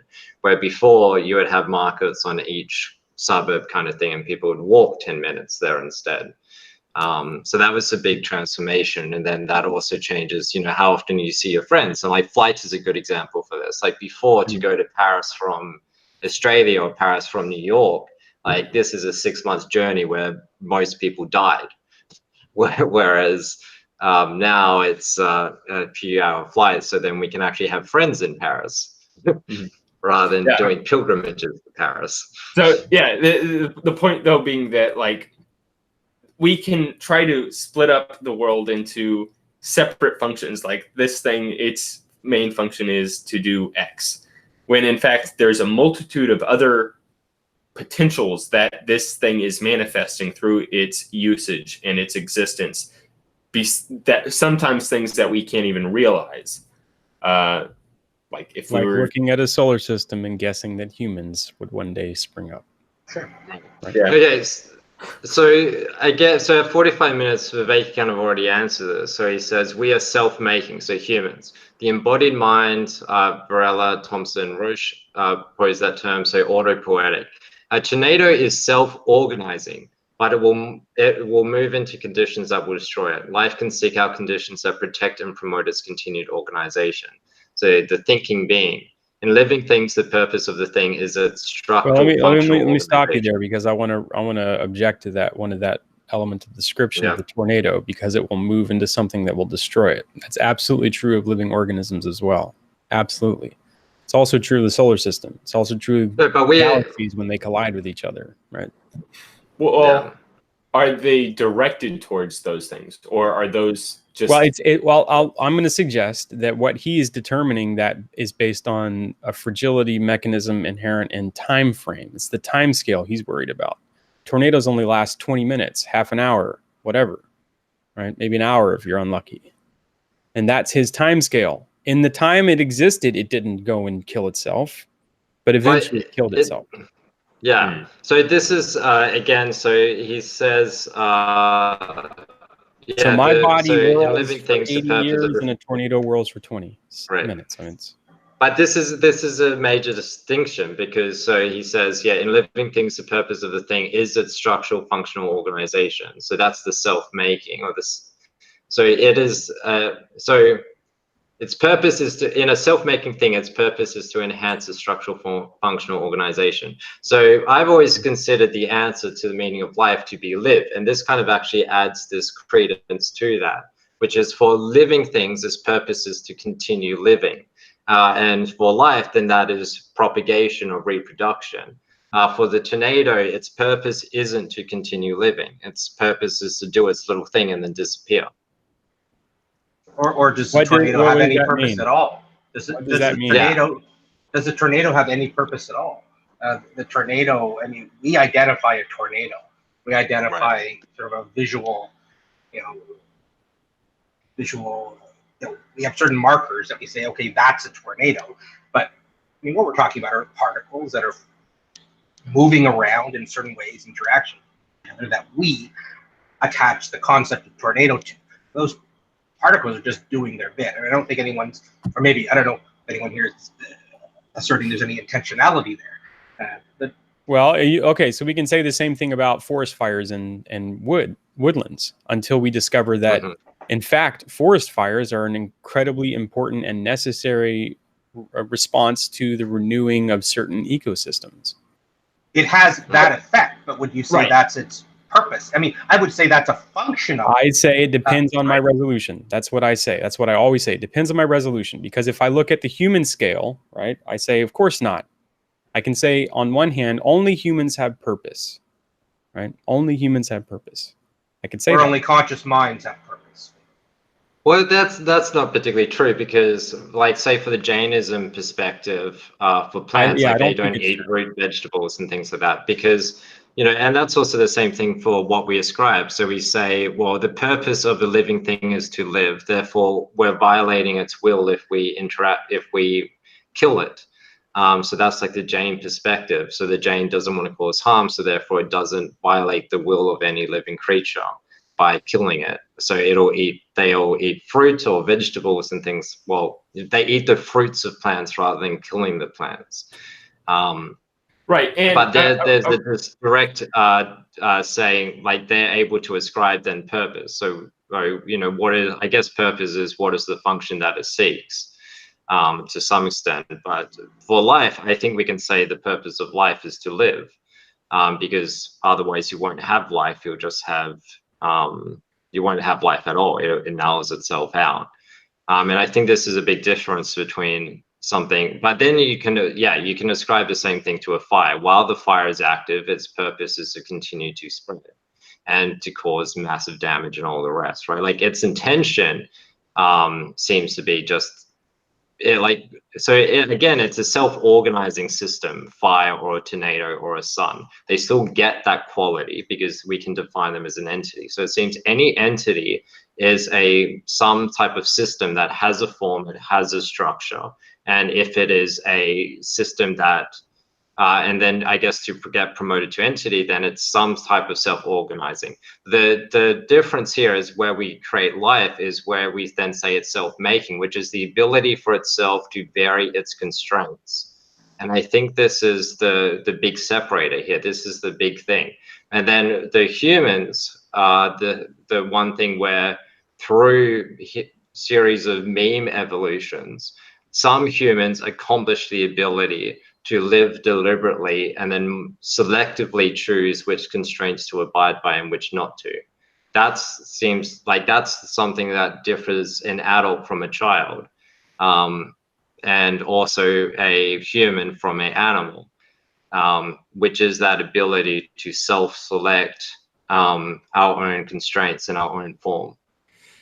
And I want to bring up, I don't think for Aristotle the use of the word purpose varies that much from the word function. For him, the function of a chair is just that it has the capacity or for someone to sit within it. That it has an the way in which it's being used. Yeah, it's right. It has an endpoint capacity within itself. Like even if I build a chair and I never sit in it, the potential to sit in it is something that is there, something that I could interact with it and satisfy that capacity within it. And like I could say the same thing about a tree stump. That is a capacity within a tree stump that is not there within a cactus. I mean, but when you say, we've discussed this before offline, when you say the capacity is there or the potential is there, are we talking about it being there as a thing or as an abstract concept? Because we could say, well, if a person or anyone goes on the chair, well, they're using it at that moment. But can we really say that assemblage of particles has some potential that exists other than just our conception of it as being used for that purpose? Well, we could say at least even if it does just exist within that singular moment, there's certain capacities within the thing as it exists in that moment that if it's acted upon in future moments, that it will result in those capacities. And I don't know if you need to postulate any sort of like ethereal potential realm in which objects are moving towards or moving away from or like satisfying this potential that is embedded within them. I don't know if it's you have to think in terms of metaphor too, because you remember that this axial view is arising out of the cyclic view. It's arising out of the continual cosmos. And so what they're doing is they're exapting observations about other parts of the world into these understandings. And so when you say that a baby is going to grow up and become an adult man, you are watching the process where a thing which doesn't really look very much like the thing it's going to become somehow has contained within it the instructions to become that thing. Mm-hmm. So by metaphor, they're also attempting to understand how a chair could be the same way, because they don't have any more nuanced conception about how genes and living things are different than chairs, let's say. But that is the process by which they're overlapping these observations and trying to say what's different between a chair's purpose, all those different causes, the efficient, the formal, the final. These are ways to see, I guess, the frameworks of our own intention and the physical form itself, and the process by which it's created, and then how that shapes our own intention. So then even just thinking about it, like a dry forest has a higher potentiality or a higher possibility for a wildfire than like a rich, lush forest, something like that, where like a regular rainfall and things like that are at place. So even though even if we don't need to ascribe any sort of intentionality within lightning striking at a certain time and place, and then the end result, which is a forest fire, we can just say that the combination of spark plus wet forest compared to the combination of spark plus dry forest produces a different outcome on average, right? So that's the difference. There's a higher probability of end result being forest fire within the dry forest than the wet forest. Right. So what you're doing is you're altering one characteristic. You're maintaining the similar characteristic of spark, right? That's not altering on, and that's what Pod's noticing, by the way, I think, is the entangled relationship between object and subject. In our forest fire example, that's that entangled relationship between the fire and the outcome, let's say. But in our chair relationship, it's the entangled relationship between the intent within the individual's mind and the potential of the wood to become a chair or a table. I think we have to ask sort of what's our purpose here and what are we trying to figure out? I mean, these concepts of potential and function are incredibly useful. We use them all the time. You can think of a chair. You can think of all sorts of purposes for a chair. We can sit on it. If someone breaks into our house, we can hit them with it. It can become a weapon. We could, if we're cold, we can break it down and make a fire out of it. So these are very important. These are abstract purposes we give it through our intention. Now, do we say that there's anything in that inherent in the actual existence of that chair? I don't think we would say that. I think, you know, we separate the relation of these particles and our intentions with our minds. Well, there's the thing though that, like, with certain things, there are results that can occur through certain actions with it.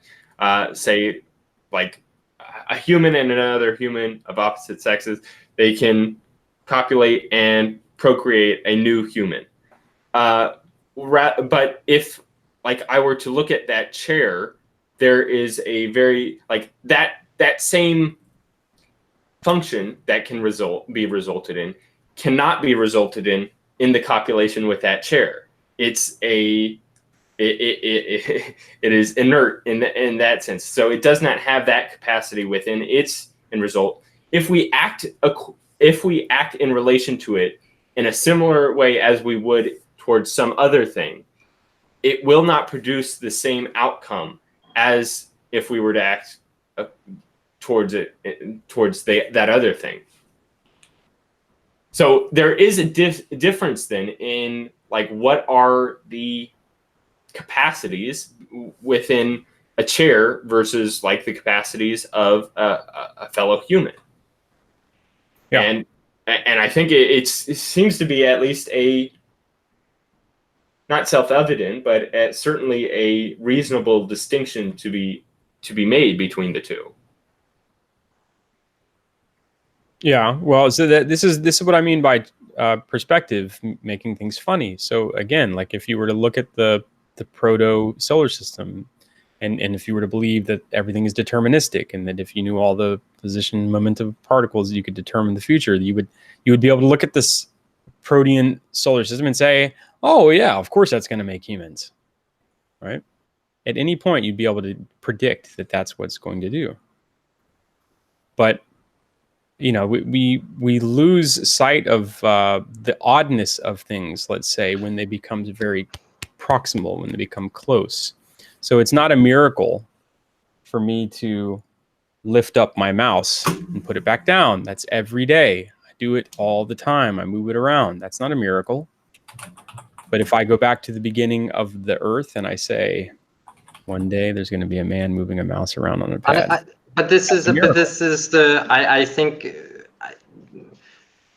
I don't know why you're ascribing this ability to then provide this determinism of a biological system, though, because this is clearly the issue that Kant identified and was, you know, focus of the lecture, which is biological systems are different than these other scientific systems. So the scientific, or the, you know, if we specifically just say the biological systems, which are these self-organizing systems, and then we have the Newtonian systems, which are cause and effect systems, then the cause and effect thing allow us to, John, bloody mute your microphone, buddy. Sorry, I thought I already won. So the thing is that was one of the big issues, which is the Newtonian thing allowed us to create amazing predictions based on things that, you know, had causes, events, and happenings, which was more nature. But then when it came to entities, things that are existing or living, which was the realm of biology, it became pretty much impossible to make predictions until there was some way that seems very recent to be able to merge the two together. So in terms of we should be able to make that prediction, I'm not sure why you're asserting that. It seems we shouldn't. Like it would. Yeah, I'm not. I don't know how you qualify that we should. I'm not asserting that. Okay. Yeah, I'm actually just demonstrating a thought experiment. That's what it is. It's a thought experiment. It's paying attention to patterns. It's paying attention to the concept of the weirdness of what potential is. So if I go back to the beginning of the solar system, my ability to determine potential is based on what I see. It's the superficial examination, and as deep as I guess I want to go, but it's based on what I see. And it's what taking I in data, Mhm. analyzing it, and making predictions based Right. on on the patterns that we notice. Yeah. And if someone were to come along and say, you know what, actually in about, I don't know, 4.5 billion years, that weird little spiral of glowing gas about 3 rocks distance from the sun, that's going to produce some really cool stuff, right? Look closely. I would be like, yeah, what are you talking about? It's just some gas and some rocks flying around, some water, maybe some comets crashing. What could possibly ever come of that? Now, in my own life, I can make a prediction, a very ordinary prediction, like this plastic bottle will continue to exist for the next 5 minutes. And it seems very ordinary to me on this time scale. But if I were to try to explain a human being holding a plastic bottle on the time scale of the Protean solar system, it makes... But the only reason you can't make that prediction is because of life complicating things. So even for that plastic bottle, that prediction is fine within the Newtonian reality. But then if some living thing then came and then destroyed the water bottle in front of you in the next 5 minutes, that living thing just screwed up your cause and effect relationships. Yeah, well, right? the living thing is introduced different... But the living things introduced... Hold on. I got to stop because you keep fixating on the determinism aspect. That's not my... That's like, it's just a vehicle for the understanding I'm trying to approach. I don't think it's deterministic. I don't think the future is deterministic. I think in some sense the past is... Determinism is true in the past. Yeah. Right. So, well, not necessarily, because Well, I'm not going to go into determinism. Wait. That's not my point. My point is... that potential and the way that we think of it has a lot to do with time scale and perspective. Yeah. The framework. So let me run with this, Tyler, because I think we're talking past each other. Well, I know we are. Yeah. So let me try and rectify this. So sure, that's the position, but I think you're wrong on that and on this deterministic ability, because for the Newtonian side, like this cause and effect side, we can make accurate predictions providing the form of the system remained constant, right? And living things are something that can change its form to the extent of it being a moving or rational or mental thing, right? That's the more it can screw up the entropy and change things. Yes. So the solar system is therefore... Wait. Stop being so eager, Tyler. So the thing is, so to the extent that we can understand the nature of something, the form of something, as well as its cause and effects that are being applied to it. So the entity of the form of an entity plus the environment that entity is within, we can make accurate predictions. The issue with looking at Earth for a long period of time and then predicting humans, we can predict life that seems able to do so. The thing we can't predict is how that life takes immediate form. And we can't do that because we don't know the ways that the forms will interact with the pressures. We don't have that complete idea of the causes and the constraints, because those evolve against each other. Yeah, right. No, there's a feedback loop that's occurring, and then you can't predict how the feedback loop will change upon interaction with itself. It's not that you can't predict. You can, only to the extent that you're aware of the constraints and the forms. Within your virtual machine, within your virtual engine, right? Within the room that you're lifting your weights in, all right? But also that again, that's based on your perspective, where you're looking at. And I'm not at all concerned with determinism. I don't think it's deterministically forward in time. What I'm saying is we don't have to predict it.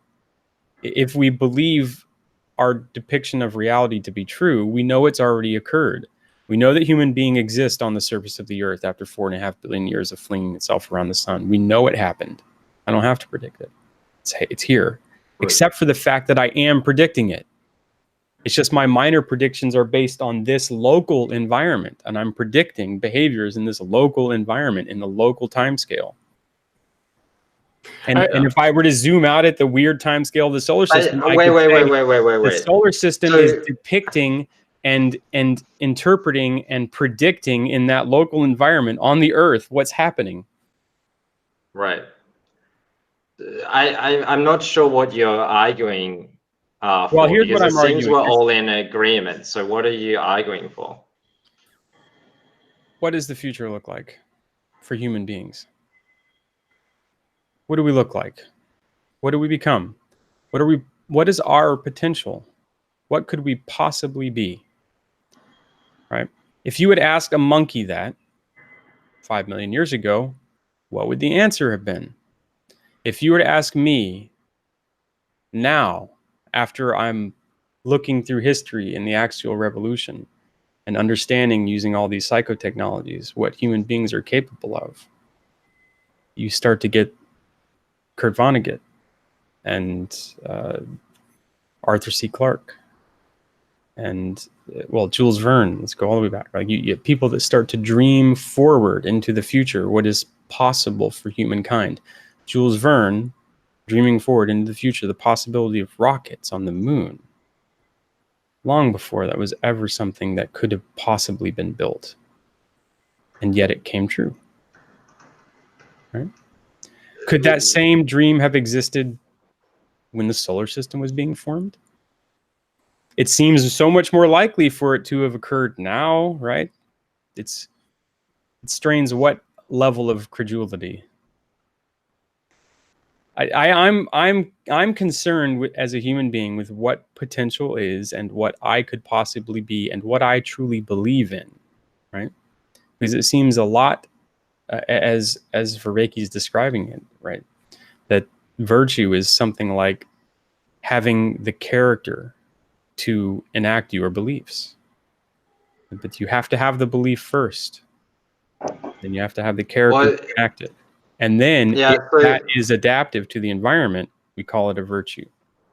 If it's not, we'll call it a vice or something. Right. But yeah, so I'm interested in big dreams. That's what I mean.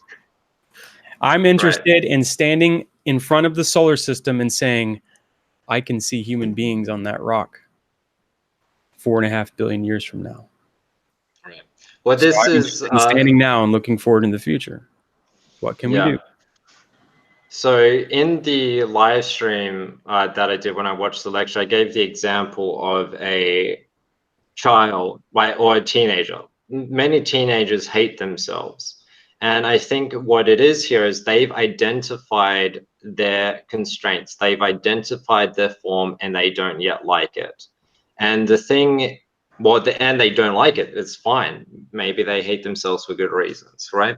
But so the thing here, though, is they've identified the form. They've identified the positive and the negative, and they've decided those negative things are kind of unbearable. But what's happened there is that mental being, they're not the rational being yet. They haven't actually been able to express their capacity of being human in being able to change themselves to now become someone they like. And I think that this is where the know thyself thing. So the first step is you have to know yourself. You need to have an accurate assessment of your constraints and how you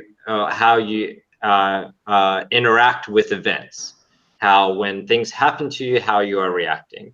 And then you hopefully then progress into the stage of Aristotle's rational being, where you can then say, I don't like the way those things turn out. I'm going to then develop myself and transform myself, so next time I react differently, and next time I can form myself into someone who is worthy, and or take the form of something that is worthy. And I think this is what Vervake is kind of getting at, which is this know thyself, because it seems maybe we're just lucky in this group, but then, it seems for Vervake, the world is ruled by NPCs, automatons, who are just acting intuitionally without any, well, not even intuitionally, that's too giving. I need something that's more derogatory, right? But impulsively, they're acting too impulsively, and that's really ticking Vervake off, it seems. He just sees the world ruled by impulse, and he wants people to wake up and have deliberation. Yeah. Yeah. So that's why I'm watching this series with you guys. That's why I'm talking about it. It's just, it fits all into my own conception of where humanity needs to go to survive it all, right? That, like, there is an ultimate game that's being played on this earth of survival. Like you said, life's game is to keep going. So there are sets of rules that further that game or make it a lot more worse off, less enjoyable. Mm-hmm. I'd really like to do what we can to yield a practical set of behaviors from this lecture and our discussion here. And I think I don't know, the thing that has, I don't know, poked out to me as being most fruitful or interesting or most practical to utilize is his description of the virtual engine with its analogy with evolution, where with having a constricting process or a governing process that removes things from the equation, or there's already like a limited set of resources that's available. And then you also have the generative process, which produces varieties of things. And then the varieties of things, when they interact with the limited resource, I guess, benefit from that. And then a new variety or a new distribution of varieties can occur and be brought forward from that. And I'm trying to think of like how to apply that way of thinking and that system itself into day-to-day life so that I can better achieve my goals. Yeah. Like a reinterpretation. Yeah, well, that's that. Yeah, well, that's the praxis aspect that we're trying to do at Bevry, which is on the Bevry.me and on our directly to a page where it's like philosophy is identifying the rules, then we have projects to change the rules, and then we have praxis to embody the rules, right? And this is the thing that still pissed me off with Vervake at the end of this. And, you know, to some extent, it's a premature pissing because I don't understand what he's going to do with the next 20 lectures, right? Maybe he's going to answer all my concerns, but he just had this huge focus in this lecture of people acting impulsively instead of deliberately. But if you're already acting deliberately, I mean, like, this is the same thing with anxiety support groups. The first step is always awareness and acceptance, right? You have to get aware you have an issue, then you have to accept you have an issue. But then the third step is you have to then actually change that you no longer have the issue, right? Like, you have to actually identify the causes that trigger the issue for you, and then you have to work on yourself to improve your reaction in next times, right? When Vervake in this lecture just focused on those first two, which is like the awareness and then the acceptance, but that seems to me the most easiest bit. You can change that in an instant, right? But the hard bit is the actual day-to-day practice of your virtues. That's the flipping hard bit. Here's dogs and cat people. Do you make dogs less like wolves and more like floppy-eared little bunnies? Or just hands off the cat? Whatever the hell it becomes, it becomes. Do you do that to yourself? How do you view yourself? Like, as a dog or as a cat? That's, I think, really what it is our hemispheres are viewing everyone around us in that way. Either one way or the other, based on something like whether or not we view them in a particular ways, be it enemy or friend, family, you know, all that. There's shades of perspective, but it's essentially based on what the emotional valence is, right? So a lot of people are going to be neutral. So like in an urban environment, all the faces that pass by you without names or histories, like those are neutral. But then there are some faces you recognize and they carry an emotional valence, positive or negative. And yeah. So go ahead. Sorry, no, you keep going. I need to interact. Yeah. Okay. So, I want to, I guess, I don't know, think about, and maybe this would just be like homework for after the stream itself, but to try to conceptualize the goals that I have and put them and develop a system that can utilize the virtual engine process, the feedback loop of evolution, or similar self-organizing systems, and put that into practice so that I can, I guess, further ingrain the virtues that and the character that I'm seeking out. But that's the thing, yeah, Vervake didn't describe exactly how to do that, so maybe it's something that should just be, I don't know, developed on our own, and then put into practice through that. Yeah, all right. So in terms of psychotechnologies, I think that the landscape hierarchy abstract framework, just keeping that as fresh as possible in your mind all the time is really helpful.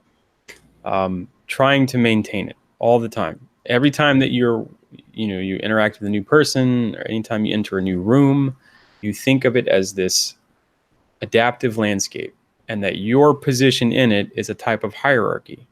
That's the thing that you learned from the War of Art, right? Yes, right. And I think that is, I mean, it maps on very neatly to everything else we've been talking about, and McGilchrist's separation of the hemispherical lateralization of these things. And I know that, yeah, it's like I'm a very visual thinker, so it's like a ghostly image that overlaps the real world that I'm kind of holding in my mind at all times now. It's like not all times, but I'm trying, like a field of potential, like our discussion with Pod, the thing that we didn't think that it was, that it's some physical thing out there, right? Like, it's not a physical thing. It is in my mind, but that's the beauty of it.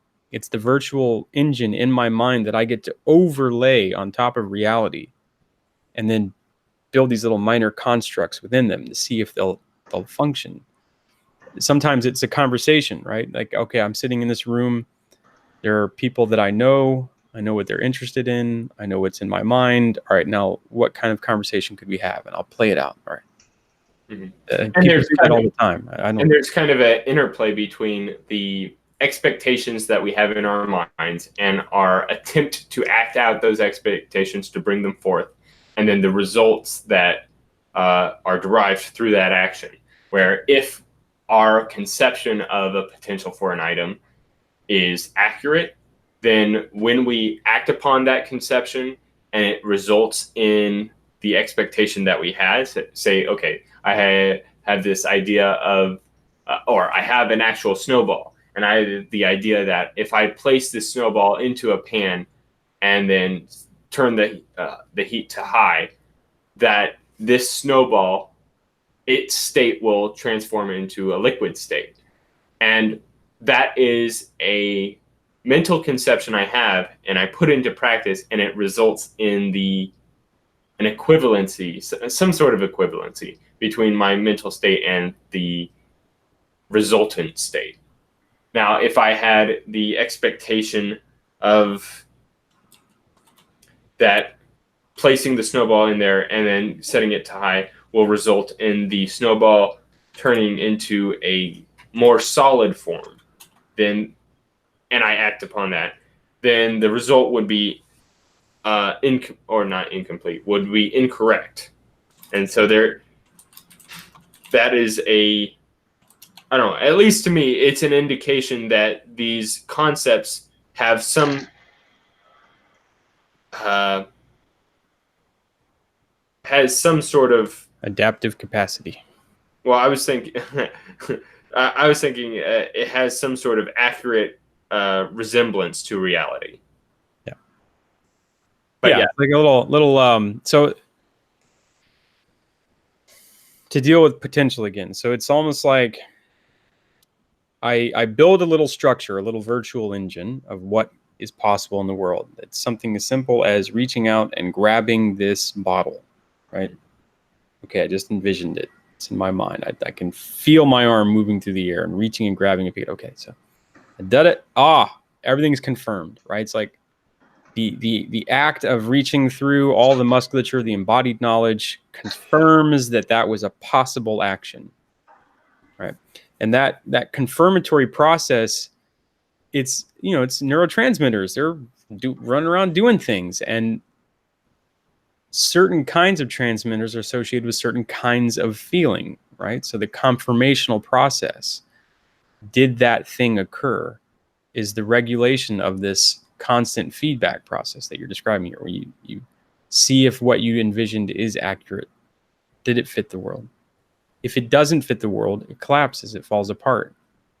The beauty of it occurring in my mind and these little virtual engines is that I can often construct elaborate, extremely, what would ordinarily have been, say painful collapses, let's say. But I can do it in my mind and find out, well, maybe that's actually not a good idea. That's a terrible idea.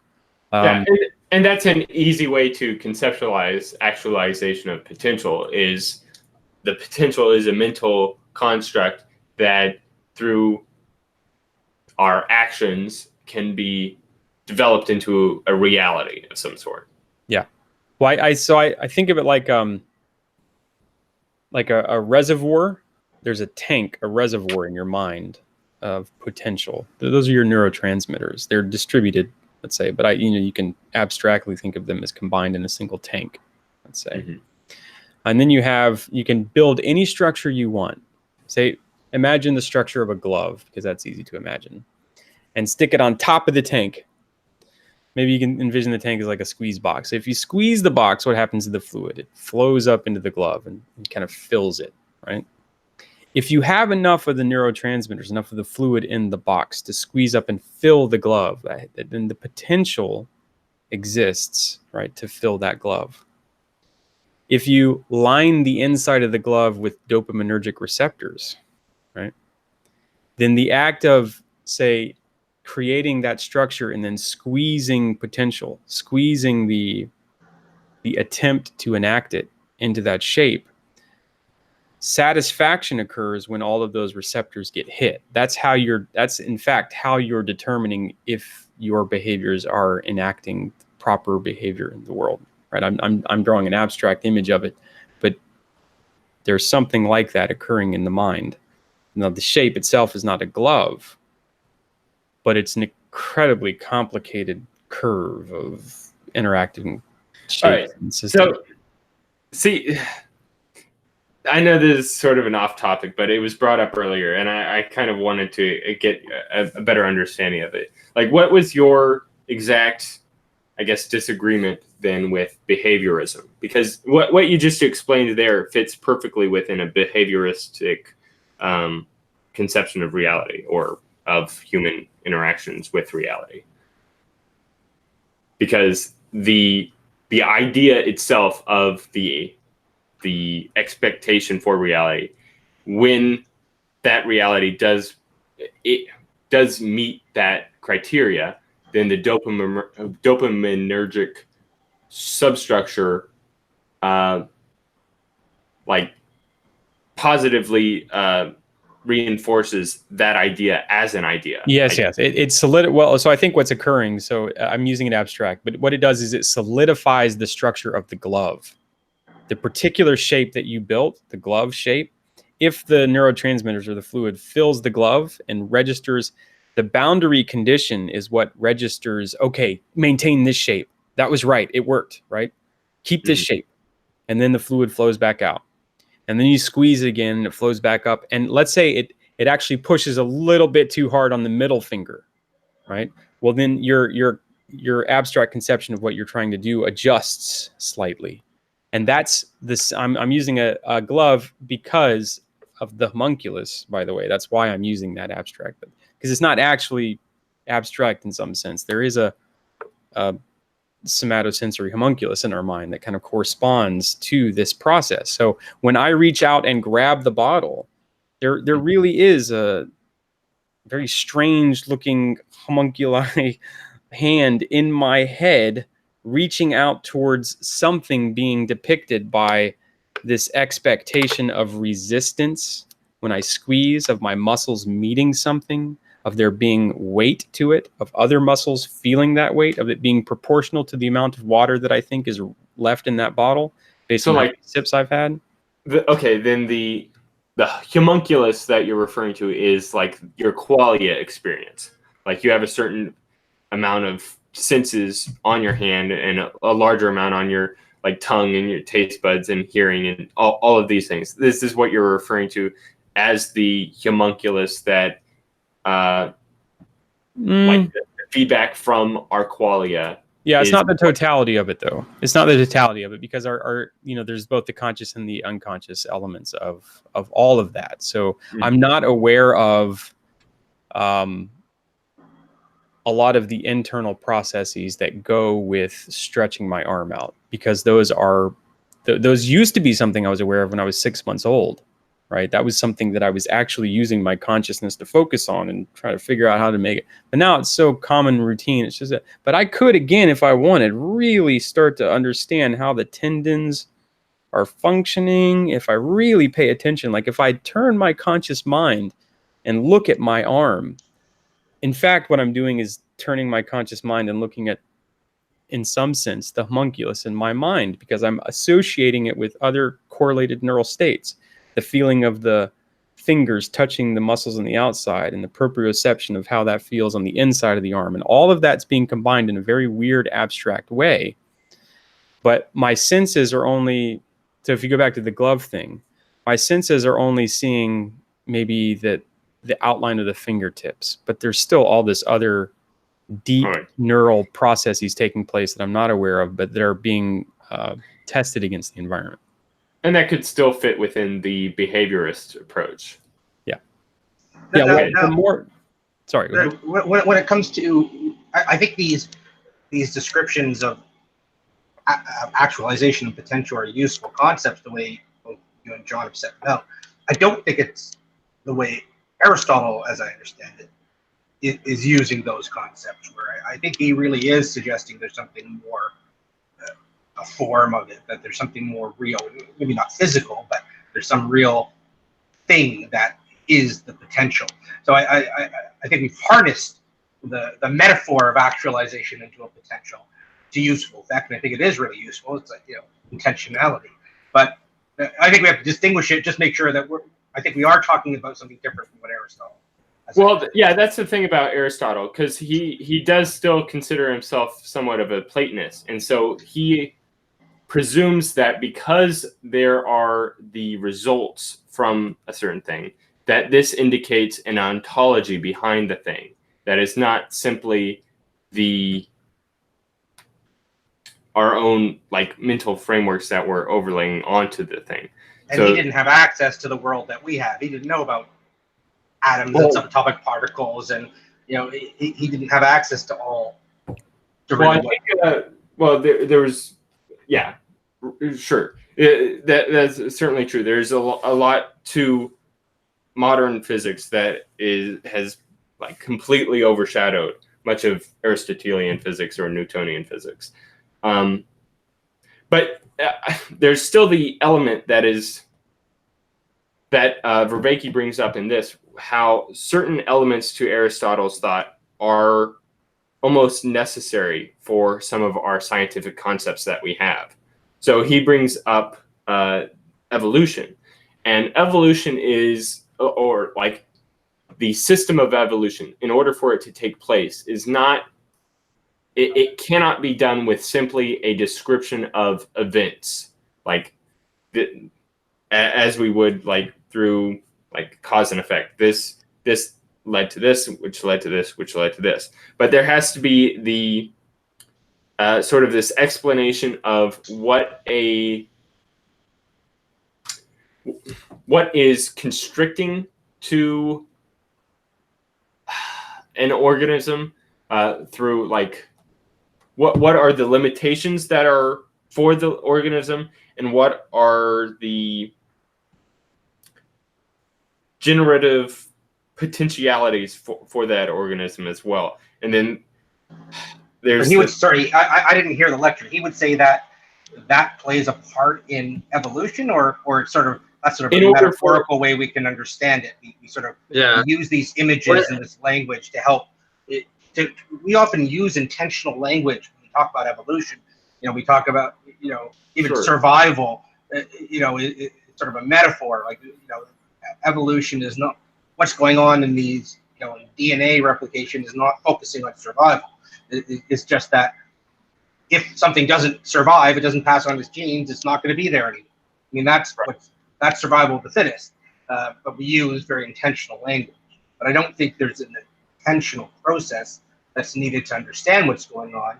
You just need to understand the individual processes that are individual technical processes that come forth. Right. You just need to understand. Sorry, you just need to understand the individual mechanisms that are going on.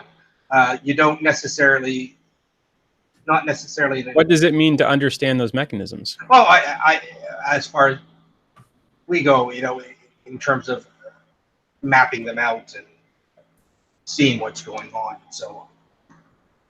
I think what you're describing there is like paying attention to maybe causal chain, like trying to explain like A to B to C to D. Like I thought John was saying that he was suggesting that you can't understand it by just looking at that causal chain, but I think you can. From everything, I'm no expert.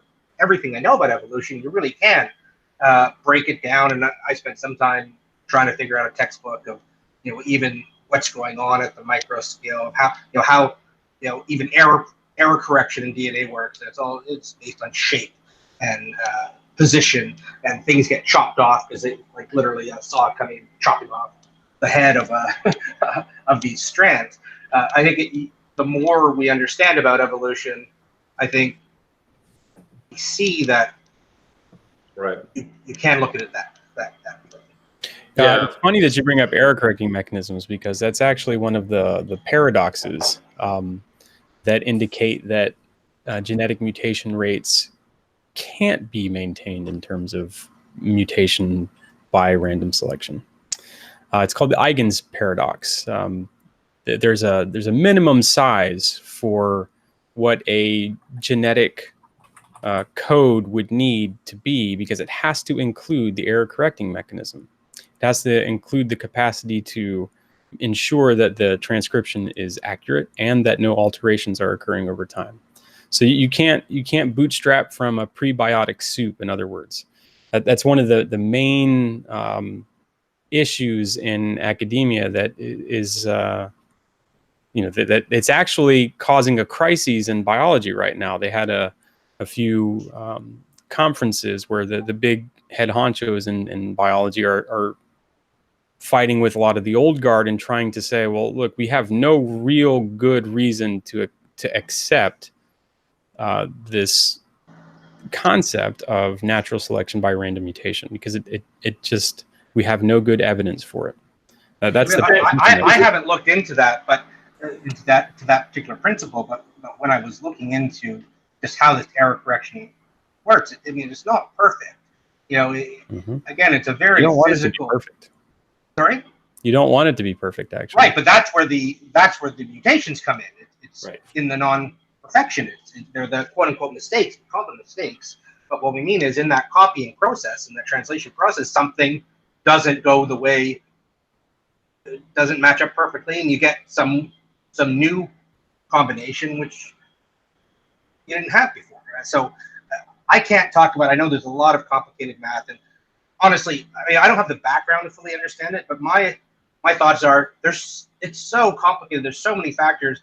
I'm glad they're working it out. I'm glad they're fighting over it. But my thought is always going to be, how much do we not know about the factors that go into all this? I mean, the math is, it's astronomical. It's crazy. Well, I can walk you through it if you want. No, well, just from the lecture, it was at 25. No, wait. 29 minutes in. He describes the two constraints that are necessary, and he's using constraints in a Aristotelian sense of not the event, but rather the it's the embedded aspects of the nature to the thing that either enables or it either enables a certain continued state or enable or disenables certain continued states from that. So like the I guess nature to a rubber ball is that it has the capacity to bounce when dropped. The nature to a glass vase does not have that capacity within it. It's an aspect to the nature itself. And I think that's part of Aristotle's thought, is that it is part of the thing itself rather than something external to it. So I'm not sure exactly how Aristotle thinks about potentiality, but I know he was very much more grounded in almost a scientific, somewhat materialistic sense, at least like thinking about the things as they are. Grounded in it, man. He was helping to build it. Right. Yeah. Well, I think like for us, this kind of reconciliation between the two seems a lot more obvious than it was back then.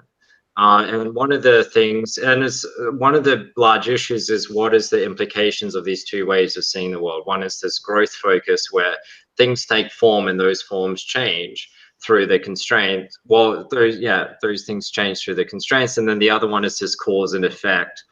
This cause is triggered at an event, and that event, something happens. And that is the Newtonian, more scientific way. But Kant, so to go back earlier before you were on the call, John touched on Rand's prime mover, where something living, who is, I guess, a rational being, Aristotle's rational being, is the prime mover. And Rand was a huge fan of Aristotle. She thought Aristotle was kind of like the last good philosopher, and then Kant destroyed everything. And the reason she had an issue with Kant was Kant's lean towards utilitarianism. So it seemed because Kant leaned towards this Newtonian way, that leaned to utilitarianism, which is if we have these cause and effect relationships, then we can kind of then say, well, these things are good, therefore we should force these forms onto other people or onto things. So we also saw this with Leninism, where they thought that if you treated a wheat grain as if it was a barley grain, then you would get barley. The wheat plant would then produce barley. And so there's this lack of respect from the two sides for the other. One is this Chinese traditional medicine flow of this complete growth side, where you kind of, it's more about belief and intention. And then you have this other side, which is more about this cause and effect relationship, which is more modern science versus Chinese traditional medicine science in terms of some of the applications. When what kind of was trying to be reconciled here, which now is quite obvious with our modern understandings of biological science, was this tie-in between the two views, which is, and that's what evolution was. So evolution, they say, was the first time when there was a, Vervake says in the lecture, was the first time when they actually was able to merge the two. So he proposes it as evolution is the first dynamic systems theory. It accounts for both growth and development. So reproduction, goats make more goats. So before that was considered as an infinite regress from the homunculus fallacy. And that was a big philosophical issue that kind of divided the two camps. But then they were able to figure that out to then say, okay, there's selective constraints, which is scarcity of resources. Then with no scarcity of resources, there's no selective pressure and there's no evolution. So this is a bit weird because in evolution, there's still going to be mutation that's happening. But in times, in environments of abundance, there just isn't selection. There's no selective criteria. And then the environment then introduces scarcity, some scarce environment happens, and then it wipes out variation by selecting. So then this is scarcity is a constraint, but also an event. So mass scarcity is an extinction event. So the cause event happens. So evolution is cyclic. It opens up its potential, then pushes it back down through selective pressures. So it seems to me the correct descriptor here is elimination of abundance and mutation. And then there's also variation of abundance and, sorry, elimination, and then variation of I screwed up my notes here. I say, and variation of variation. That does not make sense, Ben. Yes, it does, actually. Variation of variation is a sensible concept. That's a second order understanding of a similarity and differences. So, right. we were actually talking about it earlier. Yeah, I like the purple coat, by the way. It just kind of, I didn't realize this showed up. Yeah, it's good. So it's color. Yeah, so then that's then abstracted more philosophically. So yeah, there's dynamic systems theory, which is the idea, I guess there's a virtual engine, and then that's a virtual governor, which is that which selects, and there's a virtual generator, which is that which varies. So evolution, you have genes that are varying. Well, it's not even genes, it's the life. So this is one of the interesting things. It's the life that is causing variation. And then there's the environment, which is the constraints put on that life. And then together they form this virtual engine. And then you can say, okay, it's the life. But again, Tyler, I know you're going to have an issue here. The entity here, is abstract. You can apply that to tornadoes. You can apply that to whatever. But the capacity of its ability to mold itself is the level of agency within that virtual engine. No, you're just touching on like really controversial stuff in the biological realm. So there's this question about whether or not it is purely driven by natural selection, by random mutation of genetic material, or what is sexual selection, right? What is that layered on top? What is the environment's role, right? All of those things are hotly debated in evolutionary theory right now, like what elements they play in change occurring. But yeah, when you look at it from this systems theory, you do have to start to incorporate these weird notions of how change occurs, of how it's occurring in us in real time as we're talking.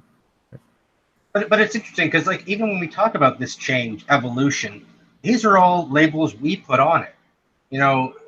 We identify these. Like when we say it changes itself. I mean, the system, self-selects. I mean, the system itself is a concept, an abstract concept in our minds. Evolution is talking about evolution. If there were no minds, there would be no systems. There would just be stuff doing stuff. Well, wait. There would be the systems. They just wouldn't be labeled as systems. Right. The concept of a system is our latching on to certain patterns and lumping them together, and we call that a system. Now, that system, the things in that system are still interacting with things outside of the system.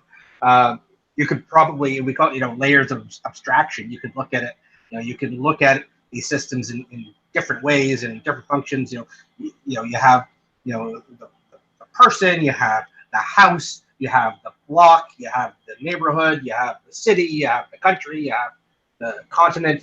So you can look at all these systems and they all interact, but they're all abstractions in our mind. We are identifying.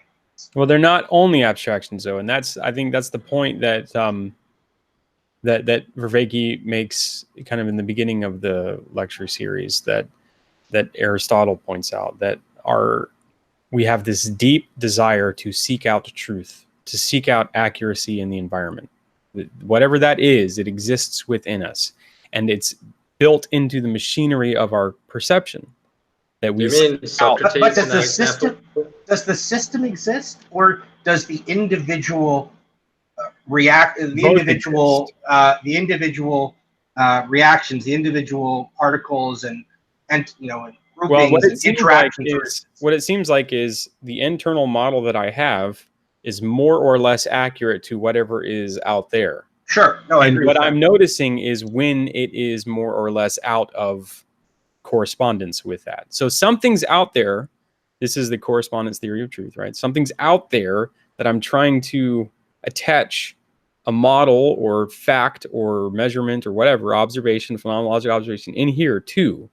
It's that weird modeling thing. It's also, I mean, we live in an ordered universe, and even our minds, and it sort of gets into determinism and cause and effect, but we can, whether we believe there's free will or not, I mean, we do act often in predictable ways. Marketing is based on that. People make millions and lose millions based on that. So the system, I think, is still an abstraction. It's a very useful one, but I don't know that we can say the system exists out there. We can say there are individual moving parts who are interacting with each other that exist out there. That is really happening. But the system is solely our recognition of it's sorry, go ahead. Yeah, well, I think you raised like an interesting point, and so I had this same type of questioning with the economy back in like 2014. I was just like, oh, the economics is just the theory, right? And then I did the whole moneyless thing to kind of find out. I was like, oh, it's just a made-up theory, that is being put onto people, even though it's make-believe. And then I started realizing, by living without money, the role money actually plays. And then, so I think there's a difference here between something that is theory or conjecture versus something that is an observation. So when we're observing something that is real. And when we observe patterns, we're observing real patterns. And then there's a difference, which is then our conjecture that we place onto it, and then maybe our predictions and things. Yeah, so the only difference is that we're observing patterns in the outside world versus observing patterns in our mind. The theory is observing patterns in our mind. Well, not that wasn't the way I was intending, or the terms I was aiming for. So in terms of the theory, that would more be, let's see, like say for economic theory, a lot of modern economics goes more into societal engineering. How can we battle incentive structures to produce certain outcomes? And to an extent, you hope that your observations were correct and that your theory is going to produce a real result. But depending on how good your observations were depends on whether or not your applied theory then actually matched up with reality or it didn't. So there's still like some type of matching here between the everyday world of our own conceptions and then the real world of what we are actually observing and trying to align with. Well, I mean, just because a system is an abstract concept doesn't mean it's not real. It doesn't mean it's not. It doesn't mean it's imaginary. It's a label we put on a select amount of relationships that are going on so it's real. It's recognized. If you take a business, you have real things that are going on, real people interacting, real machines that are doing their stuff. Those are all real. We label it all together as a business. So that's the system. So that system's an abstract concept, but we don't say that's imaginary. It's not the same thing as it being imaginary. It's just we've lumped this set of things going on, and we call that a system. Right. Yeah. But So I think this waves are part of the system of a speedboat going through water, right? Mm-hmm. Yeah. Is that same relationship true? Is when I describe this relationship, Jupiter passing through the solar system produces a wake that is one of the minor eddies and currents is the name Jupiter arising from my mouth. Sure. And if I understand you, you're saying like the moon causes the tides, but in very small waves, our mouths are also causing mini tides on a micro scale. Is that what you're saying? Right. I don't know. Well, I mean, like, so how many dust particles did I just move with these words that I'm? Yeah, it's always like scale and perspective is where where we draw our boundaries, where our methods of intention and interaction are, I think. Right. So I think we're in agreement about the real versus imaginary and abstract versus or theoretical versus practical. It seems what you are raising, Pod, is then like this awareness of caution in confusing an observation with a conjecture. That's it. Was that the intent, just to make sure that awareness and that caution is there? But yeah, and how we're, I mean, also, I mean, he's hearkening back to our conversation before too. Yeah, our conversation before, which was on the, and this is what Teller brought me in on, because we had been talking about it on Aristotle's view of actualization, actual potential, and we were really looking, John and I especially, were looking at it in the context of his proof of God, and you know, his proof of God, I think, depends on the potential being a real thing other than an abstract concept. This is his proof, I think, falls apart completely if the potential doesn't exist as more than an abstract concept. I mean, that's a whole conversation on its own, which we could have again at another time. But so that's sort of the framework that I've been coming in with the concept of abstract potential, and just how we view abstract concepts in general. Cool.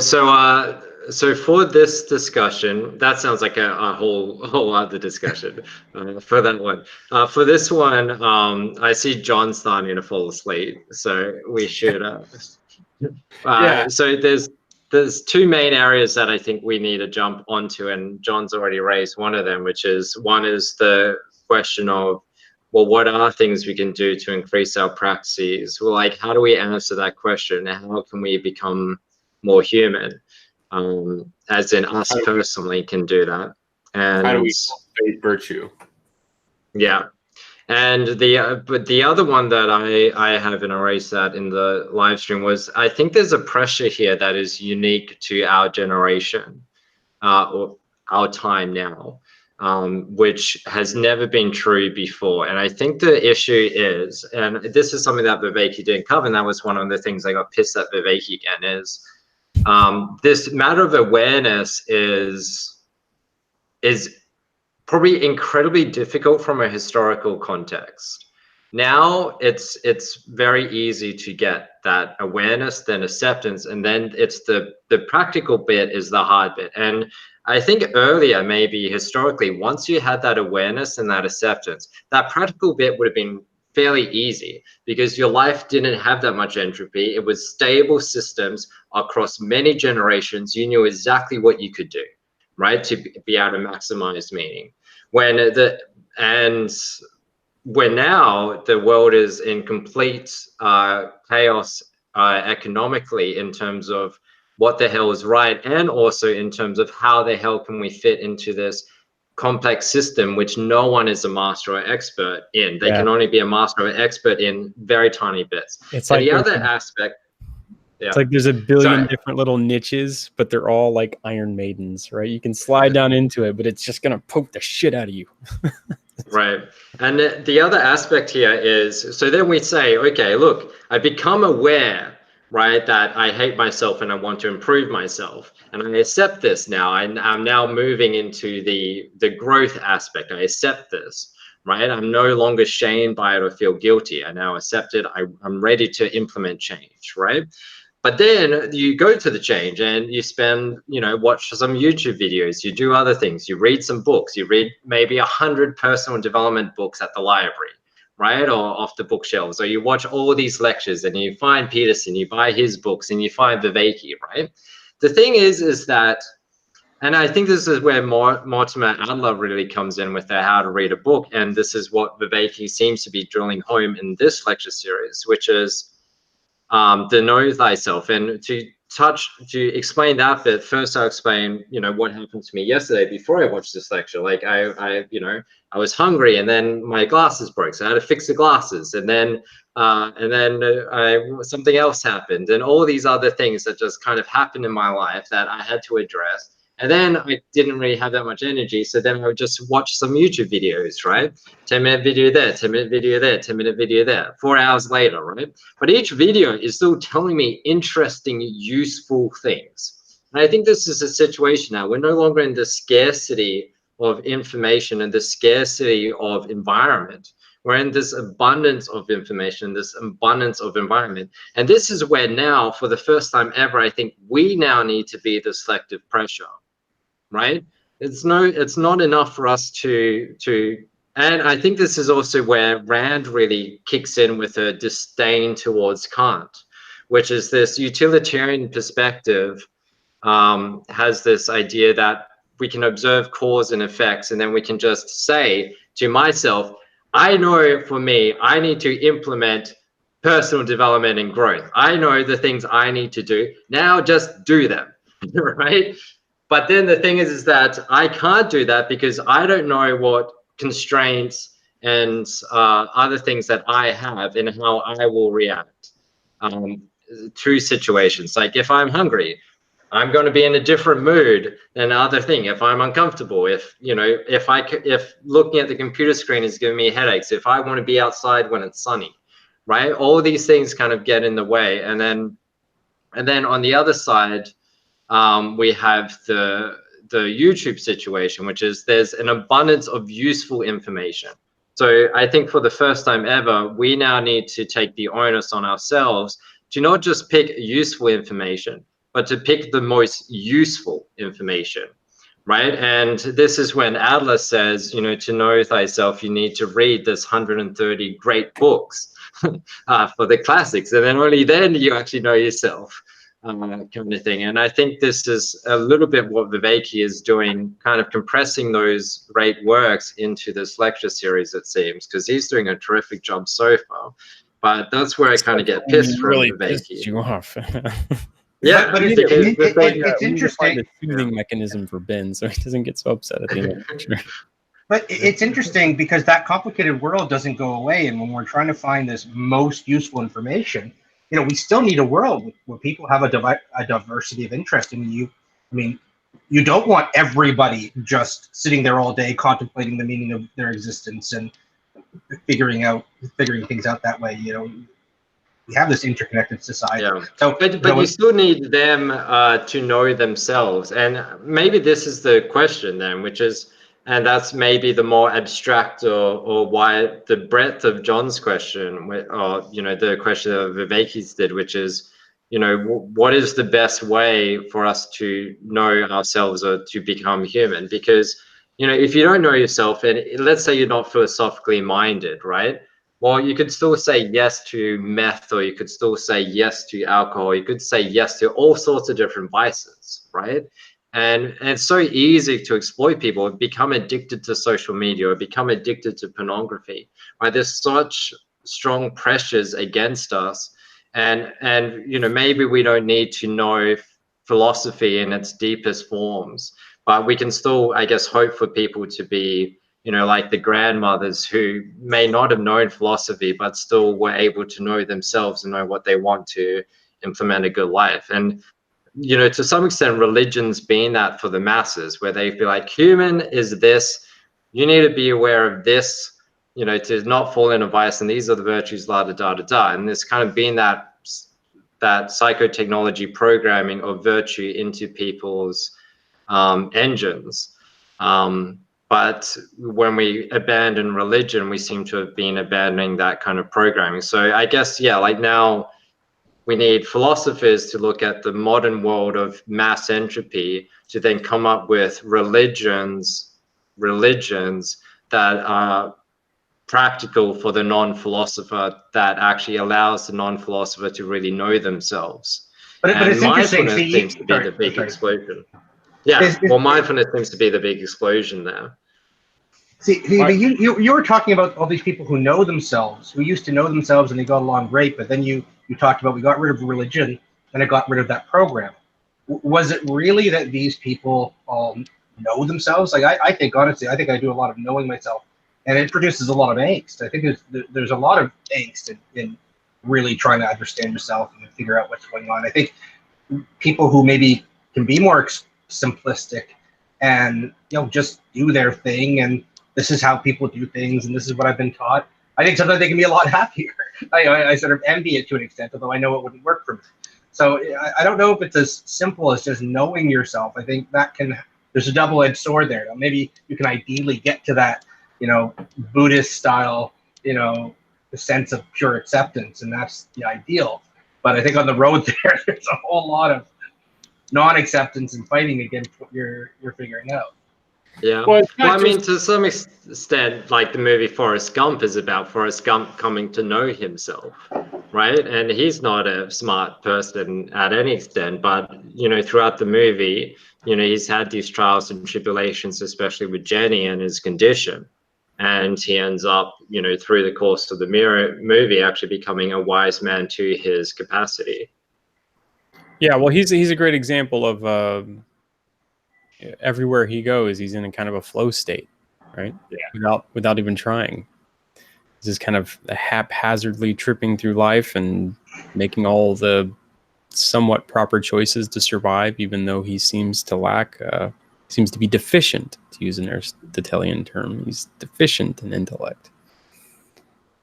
Yeah. I think one aspect that that's reached out to me as a heroic quality of Forrest Gump is his capacity to consider himself a sidekick to every person that he interacts with.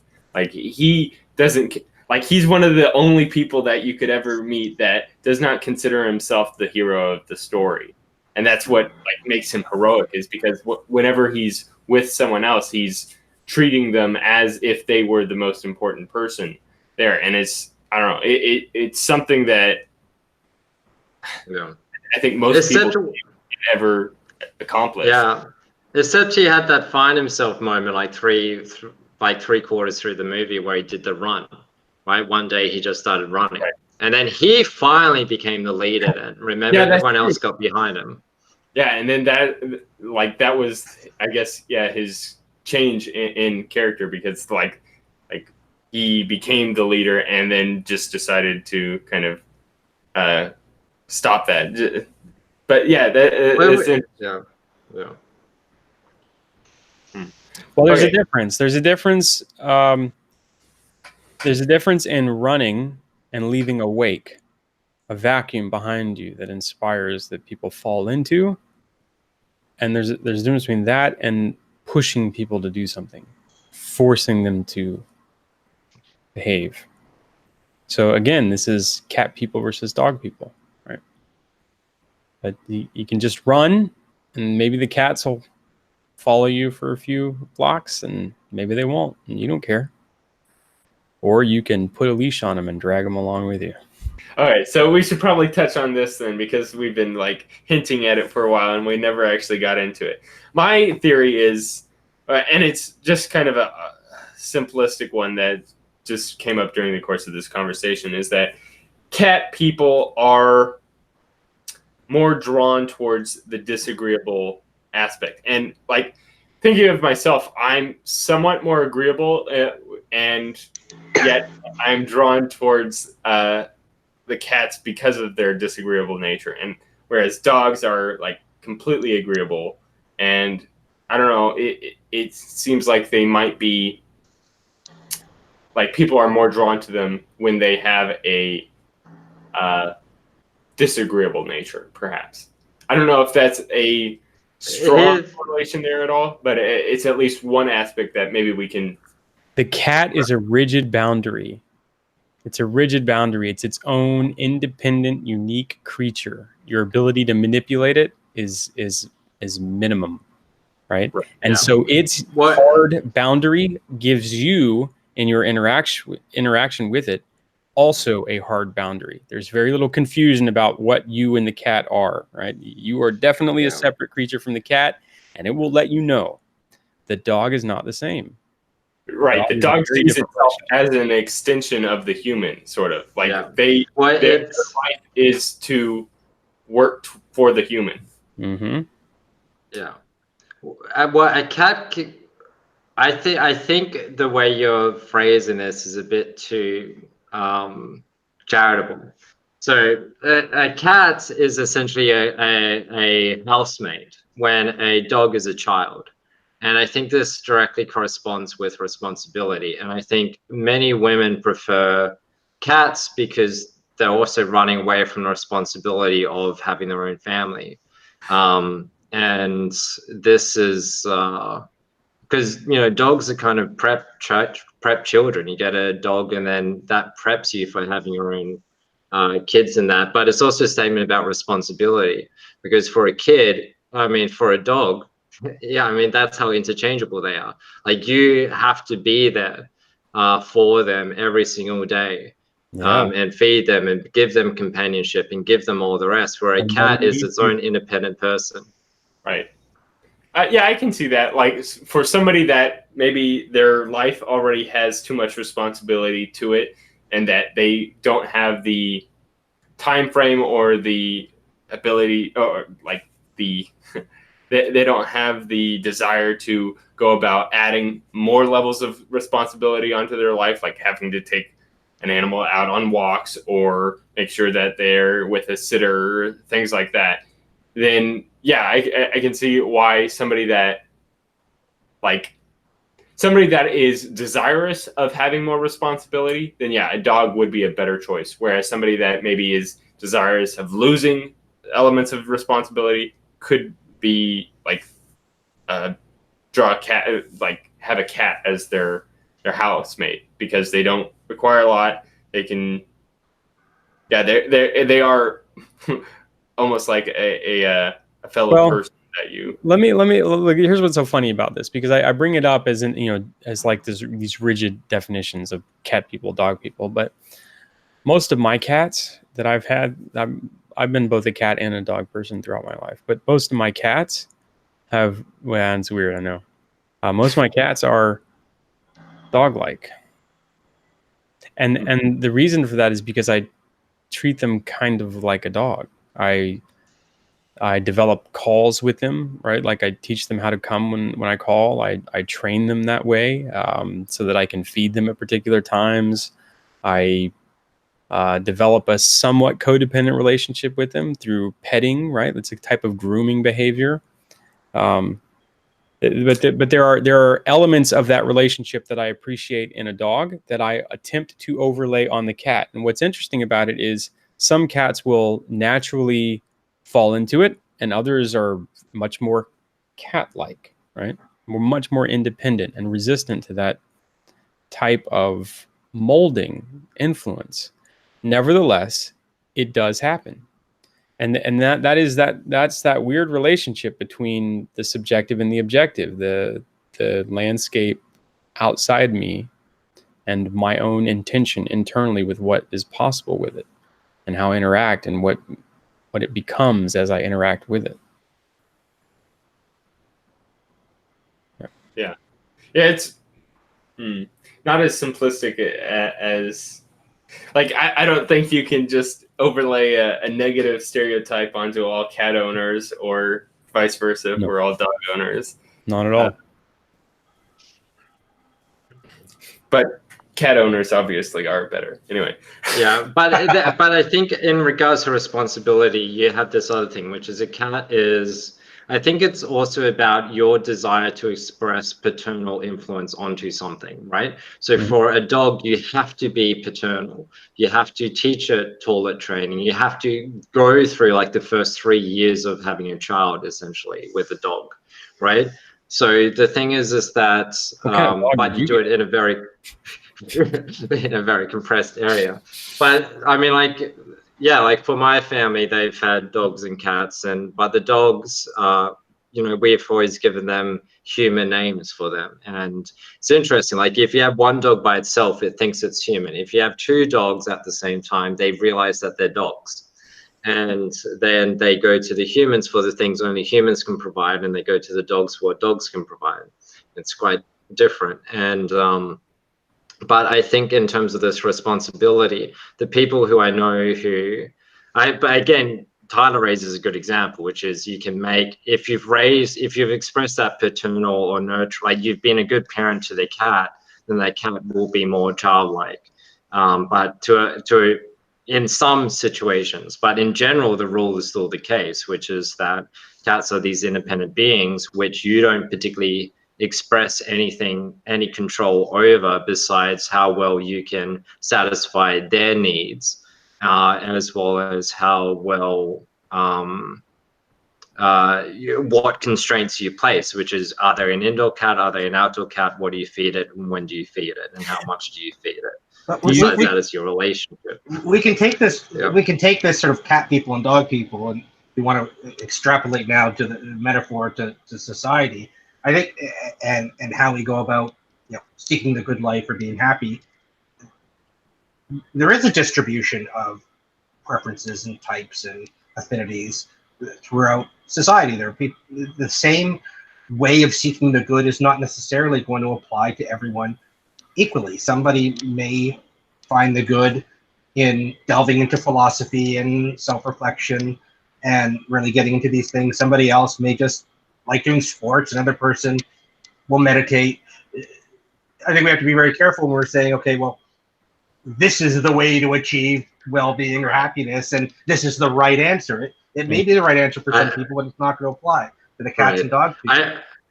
I really like your take on this, pleasure of the doubt, because the thing is, like, I say I generally overstate my positions too much, and then you're kind of coming in as like the little conscience that is blunting my statements. But I actually wanted to make that more blunt, so just give me the opportunity to, make that more sharp. So let me sharpen this statement, and then you can chime in with the recourse, because I think, so I know a few cat, so, my partner, she's an exception. She's got a cat and she's been able to, develop that relationship Tyler has. But a lot of cat owners that I know, they're kind of tyrannical to the cats to an extent. Like, they let them be their own person because they're afraid of actually being a paternal force to the cat.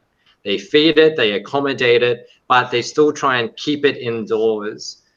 Because they fear what would happen to the cat if it was let outside. It's like this toxic motherhood, the mother bear type situation, because they're afraid of taking responsibility. It's kind of like there's a aspect where the cat's this independent person and they want to allow it to be independent, but it's like what bad mothers do, or the Oedipal mother, where they have this. I guess it can happen to dogs as well, but you want to know what dog people think of cats? Go to Reddit. What? Okay, go to Reddit. Reddit is the perfect little perfect exemplar of what dog people think of cats. And there's a description that dog people have of cats. There's one word that they use. Do you know what it is?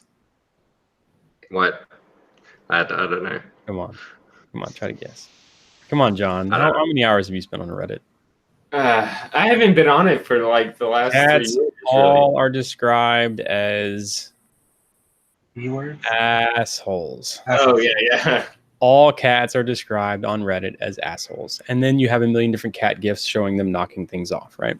Now, this is an individual looking at a creature, making a value judgment about their behavior. Same thing happens with racism. It's when you look at a thing and you say, this is a noun, this is the way it behaves, and it will never change, right? It's like, it's limiting their potential, something like that. You're saying a cat is a cat and it's an asshole and it behaves that way, and I'm not going to even concern myself with it being anything else other than that. And people do the same thing with black people or Chinese people or white people, or, pick something that's different and act different than you. Well, but to bring it back to...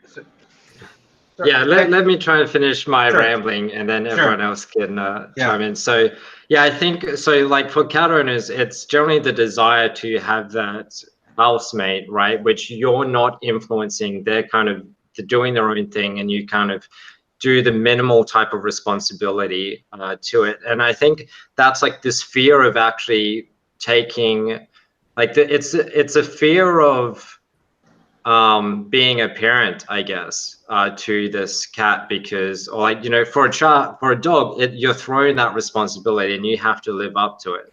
Whereas for cats, it seems, is that people get them because they fear actually taking responsibility for molding another life. You might be like building up an abstraction that from too limited of a case. Because if we're to be, I do think like the crazy cat lady, when we take the stereotypes, the extreme stereotypes, like, because we're talking, the purpose of this distinction is the extremes. Yeah, I think that would be a better thing to be basing off of. It's like I should have communicated that. Okay. Yeah, because the extreme on the dog side is someone who just wants to, nurture everything, right? All right. And they Wait, hold on. to- I think the same thing is true for dog people towards cats, though. The problem is okay. So let's say you're a 6-year-old, you run into a dog. It's the most wonderful thing you've ever encountered in your life.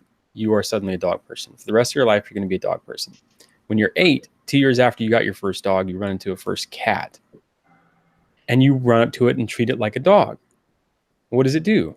Smacks you, scratches your, it hisses, runs off. All of a sudden, it has rejected your offering of love. And what do we do when that happens? What we do defines us. Certain people, when they're rejected with love, seek to go and win it over. Something like that, right? Right, Be make patient, offerings. understanding, empathetic. Try to. What does a cat really like? Buy gifts. What does a cat really like? What does it want? Yeah. Do I put tuna out for it? How do I call it? Do I wait for it? Dog people, no. When I come, you call. When you get here, you're happy. You're happy because you're a dog, and that's the way that you will always be. And I love that relationship that we have, and that's the way it is. And I think that is actually the difference between what people, when people call themselves dog and cat people, that is in fact the difference. It's their reaction to the rejection of their offering of affection. But I think it goes further because, it may go further.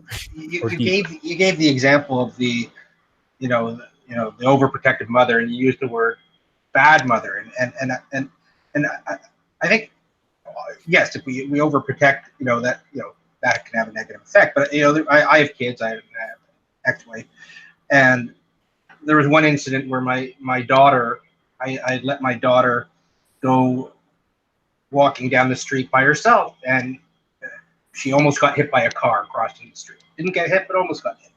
And later on, she told her mom the story about almost getting hit. And she then called me and said, "Why was she out there by herself? And why did you let her do this?" And you have the mama bear trying to protect her cub.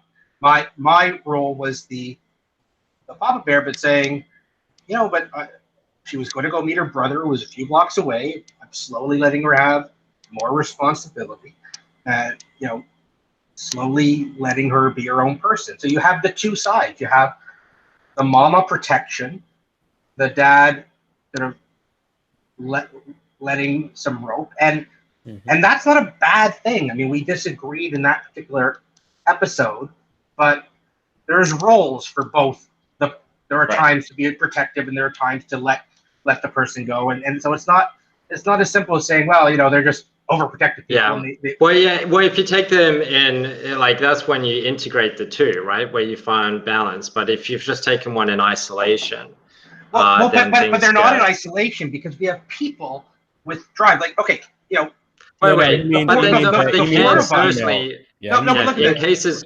Let me just try to get this out. The four of us like delving into these intellectual discussions, right?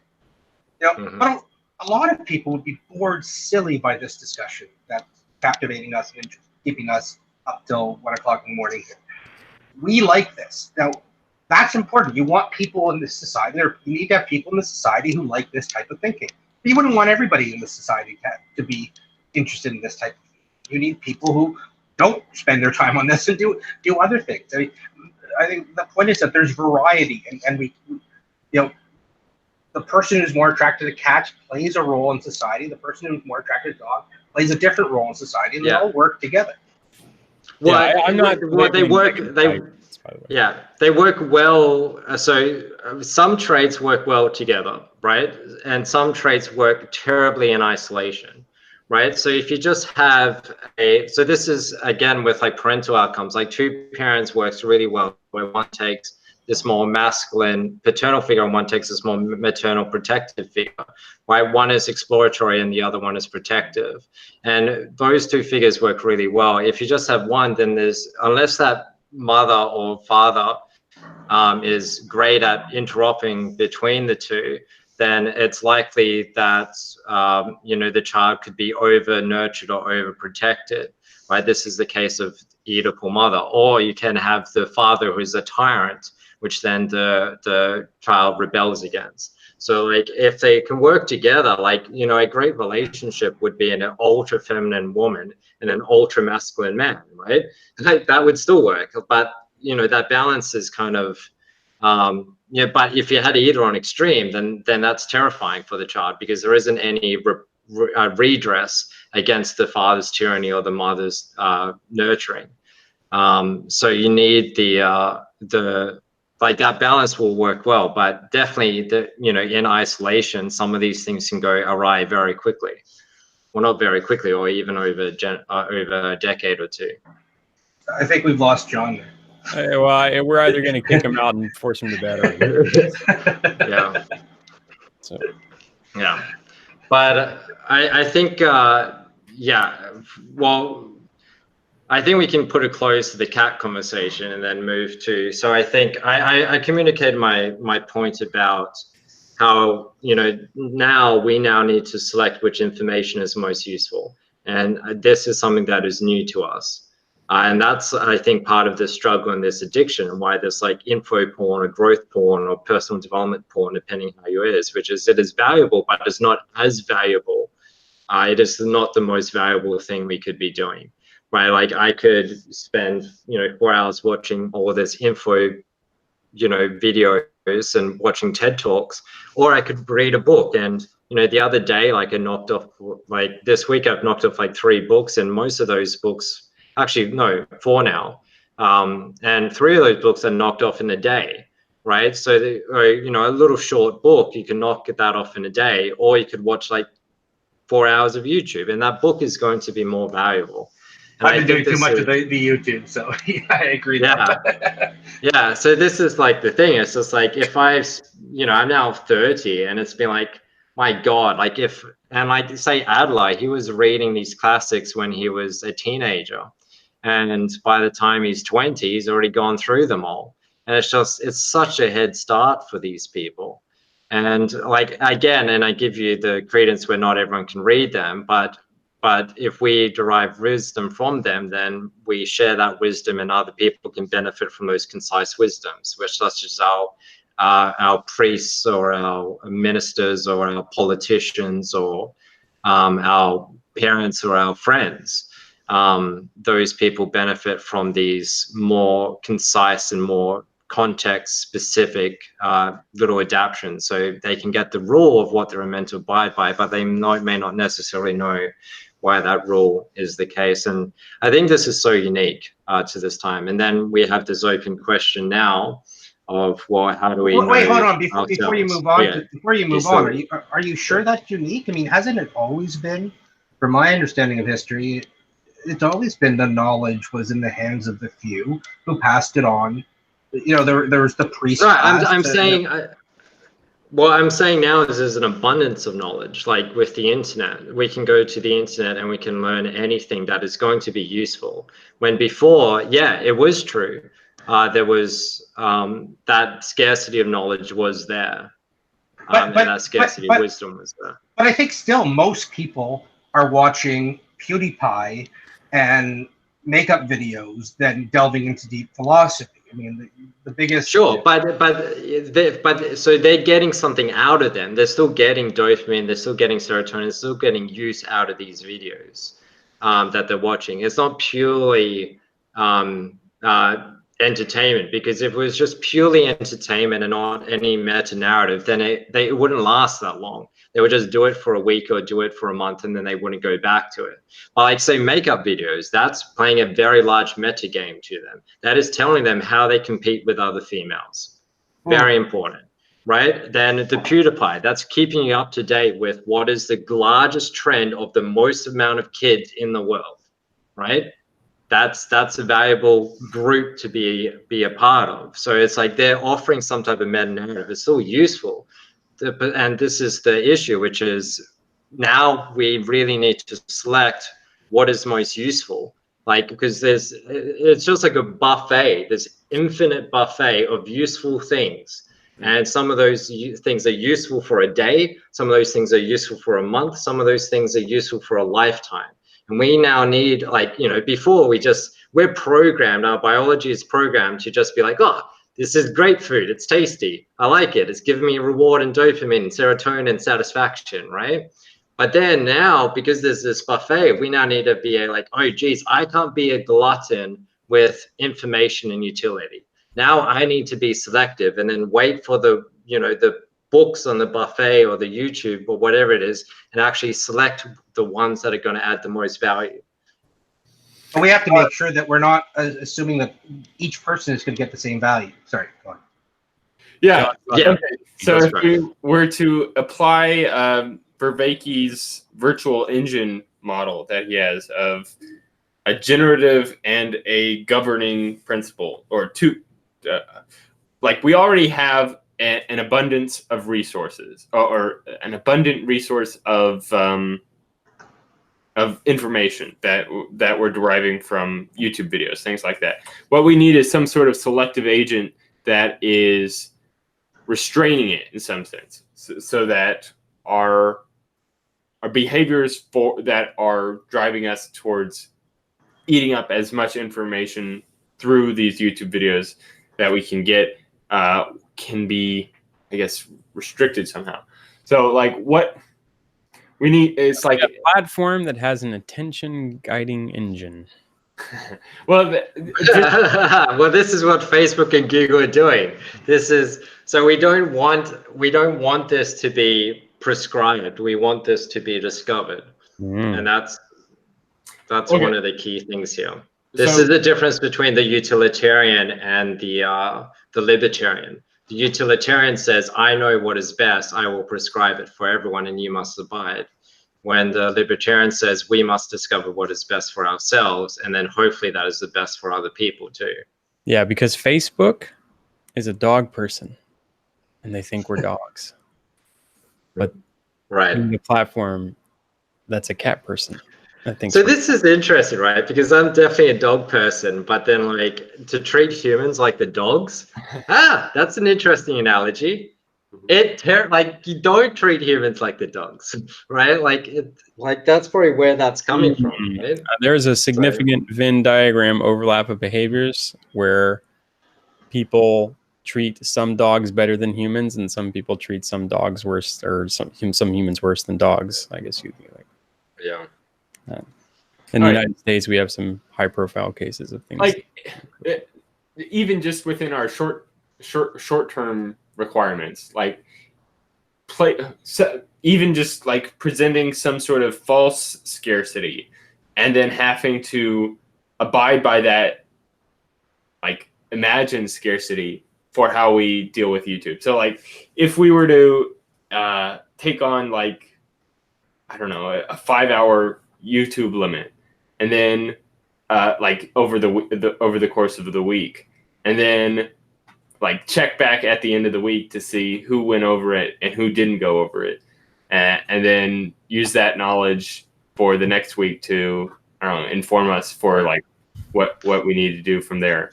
I don't know. That's at least one method of inputting a false sense of scarcity so as to restrict behaviors.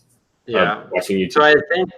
So I think that's a constraint, and that's certainly part of it. But the issue is, well, what happens if someone discovers a really meaningful video? And I posted on the project's channel in the Discord this idea of like it's something to do with that measures meaning. So we all have subjective meaning. That's what we're trying to optimize for, which is subjective meaning. We don't want to do objective meaning because then we could violate the subject. That's the issue where utilitarianism can become tyranny or authoritarianism. So we want to measure subjective meaning. And I think for this, the issue is also everything is meaningful. So I think the thing is that, someone could knock off like 10 points of meaning watching 4 hours of YouTube, but the question will need to be to promote and develop the selective criteria to then say, look, was those 10 points worth the 4 hours? Was there anything else you could have got more points from in those 4 hours, right? Because a book may be like 20 points of meaning in 4 hours. So the thing is, with a book, you don't get that dopamine hit on each little chapter. right? You get the dopamine hits a few times throughout those 4 hours, but then the next day or the next month, you're still getting dopamine from a book, right? You're still getting reward from it. Okay, so then that's something that needs to be measured. Like, it's this selective thing to try and really calculate from the scarcity of my time, what are the tasks that will add the most meaning points? Well, but is not just the in the goal short to term, get as but in many? the long term. Is the goal to get as many meaning points as possible? I mean, can you? You also have to balance it out by other things. I've got a trophy case, and I need to fill it with meaning trophies. Yeah, that's what I want. I want a leaderboard of meaning points. I want a gajillion meaning points, right? Because but that's also the thing, right? Like, spending time with like my partner and whatnot, that's meaning, right? That's meaningful. I can prescribe meaning to that if I find that meaningful, right? But, you know, sitting all day watching YouTube or getting into vice or gluttony, right? Or, you know, the 10 deadly sins or whatever they are, then that's, or 7, I don't know how many they are, I'm not but, you know, falling into the sin, then that's not meaningful. And I think there could even be deductions. So if you engage in non-meaningful behavior, you get some deductions of your points. Except, I mean, here, sorry. Let me, like, I'm about to pass out, so I'm gonna, instead of drag this out, I'm throw this idea out there. Is it possible? So we're describing, going back to Aristotle, we're describing 2 states of the world in terms of the landscape, the adaptive landscape. One where we have too many resources, right? Not enough scarcity. And one where we have extraordinary scarcity, not enough resources. And those seem to produce a flattened adaptive landscape in the first, and then hyper adaptive peaks in the latter, right? So hyper specialized organisms in scarce resource environments. Now, is it possible that there are 2 different strategies for those 2 different scenarios? Right? In other words, in the presence of overabundance of YouTube videos, is the enacting of scarcity the proper reaction to the overabundance, or is there a different strategy that deals with overabundance that is different than introducing an artificial scarcity? I think that's a great question to marinate in, and it has a lot to do with the way that we're building our technology too. Yeah, essentially it's like what to select, but then to know what to select is to know what to focus on, and to know what to focus on, that's a big open-ended question too. And then the only way to answer that question is to know your own nature, to know what actually excites you, what interests you, what enlivens you, right? Yeah. What makes you feel nice. And that's going to be different for everybody. Right. And yeah. Which indicates, is there really an overabundance? Or is there, I mean, there's just not enough people. Well, I mean, the thing is, I mean, people gravitate to the types of media that they're interested in. And, you know, the channels where people aren't interested in or just are unlucky, no one's going to watch, and those will eventually go away. Whereas people will gravitate to where they want. I mean, there's going to be a wide variety, and that's probably a good thing. You have, I want a bunch of people learning different things. Right. Well, and there's also scarcity, right? So there's the scarcity of opportunity for extroverts to express themselves in the digital age, right? And this is the reason why we're having this talk, because if I wasn't having these discussions as someone who is highly extroverted, I would go insane. So, and I do go insane. I know that about myself. I go insane if I can't have real-time discussions with people. If I'm just consuming book content or video content all the time, I go insane. So live streaming is one of the best solutions to that for me. And so that's like, you know, the digital age has imposed scarcity of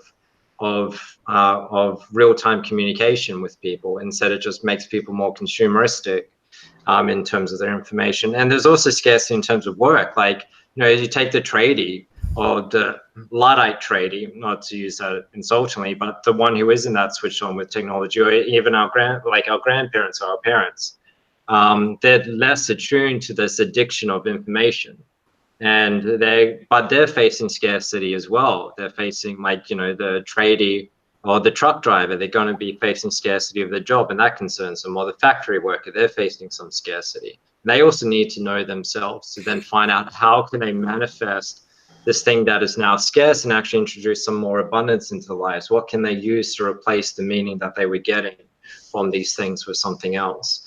But for us, like we're more information focused, we're knowledge workers, so we're we're working with this knowledge. So the thing is that for us, our needs are a little bit different there. So I still find that sometimes I like delving into this stuff, but then I'll listen to a drama stream. And, yeah, can't quite. Yeah, like there's a lot of that too. These are my drama streams. That goes on. It's like, yeah. All right. Wait till you hear what Tyler got up to last weekend. Whoa. All right. Yeah, shall we do the outro? Yes, please. Yes, please. I want to sleep. Here's the outro. Go to sleepy little babe. Well, you can sing that while I'm doing the outro. So, so this was a discussion as part of the Bevry Cooperative. You can get the details at bevry.me. We do these meetings every single week. We're working through the Vervake lectures. Thanks so much for Pleasure of Doubt for joining this stream. Great to have you on. Thanks, Tyler and John, for doing it. And my name's Benjamin. With that, we'll sign off. We'll be back next week to do Lecture 7. Cheers. Wait. Are we? Thanks, guys. Are we going to be discussing a book next week? Actually, no. The book is the week after next week. Okay, the War of Art. You want to jump on that? Because actually, we can end the screen. Next week will be Lecture 7. Okay. All right.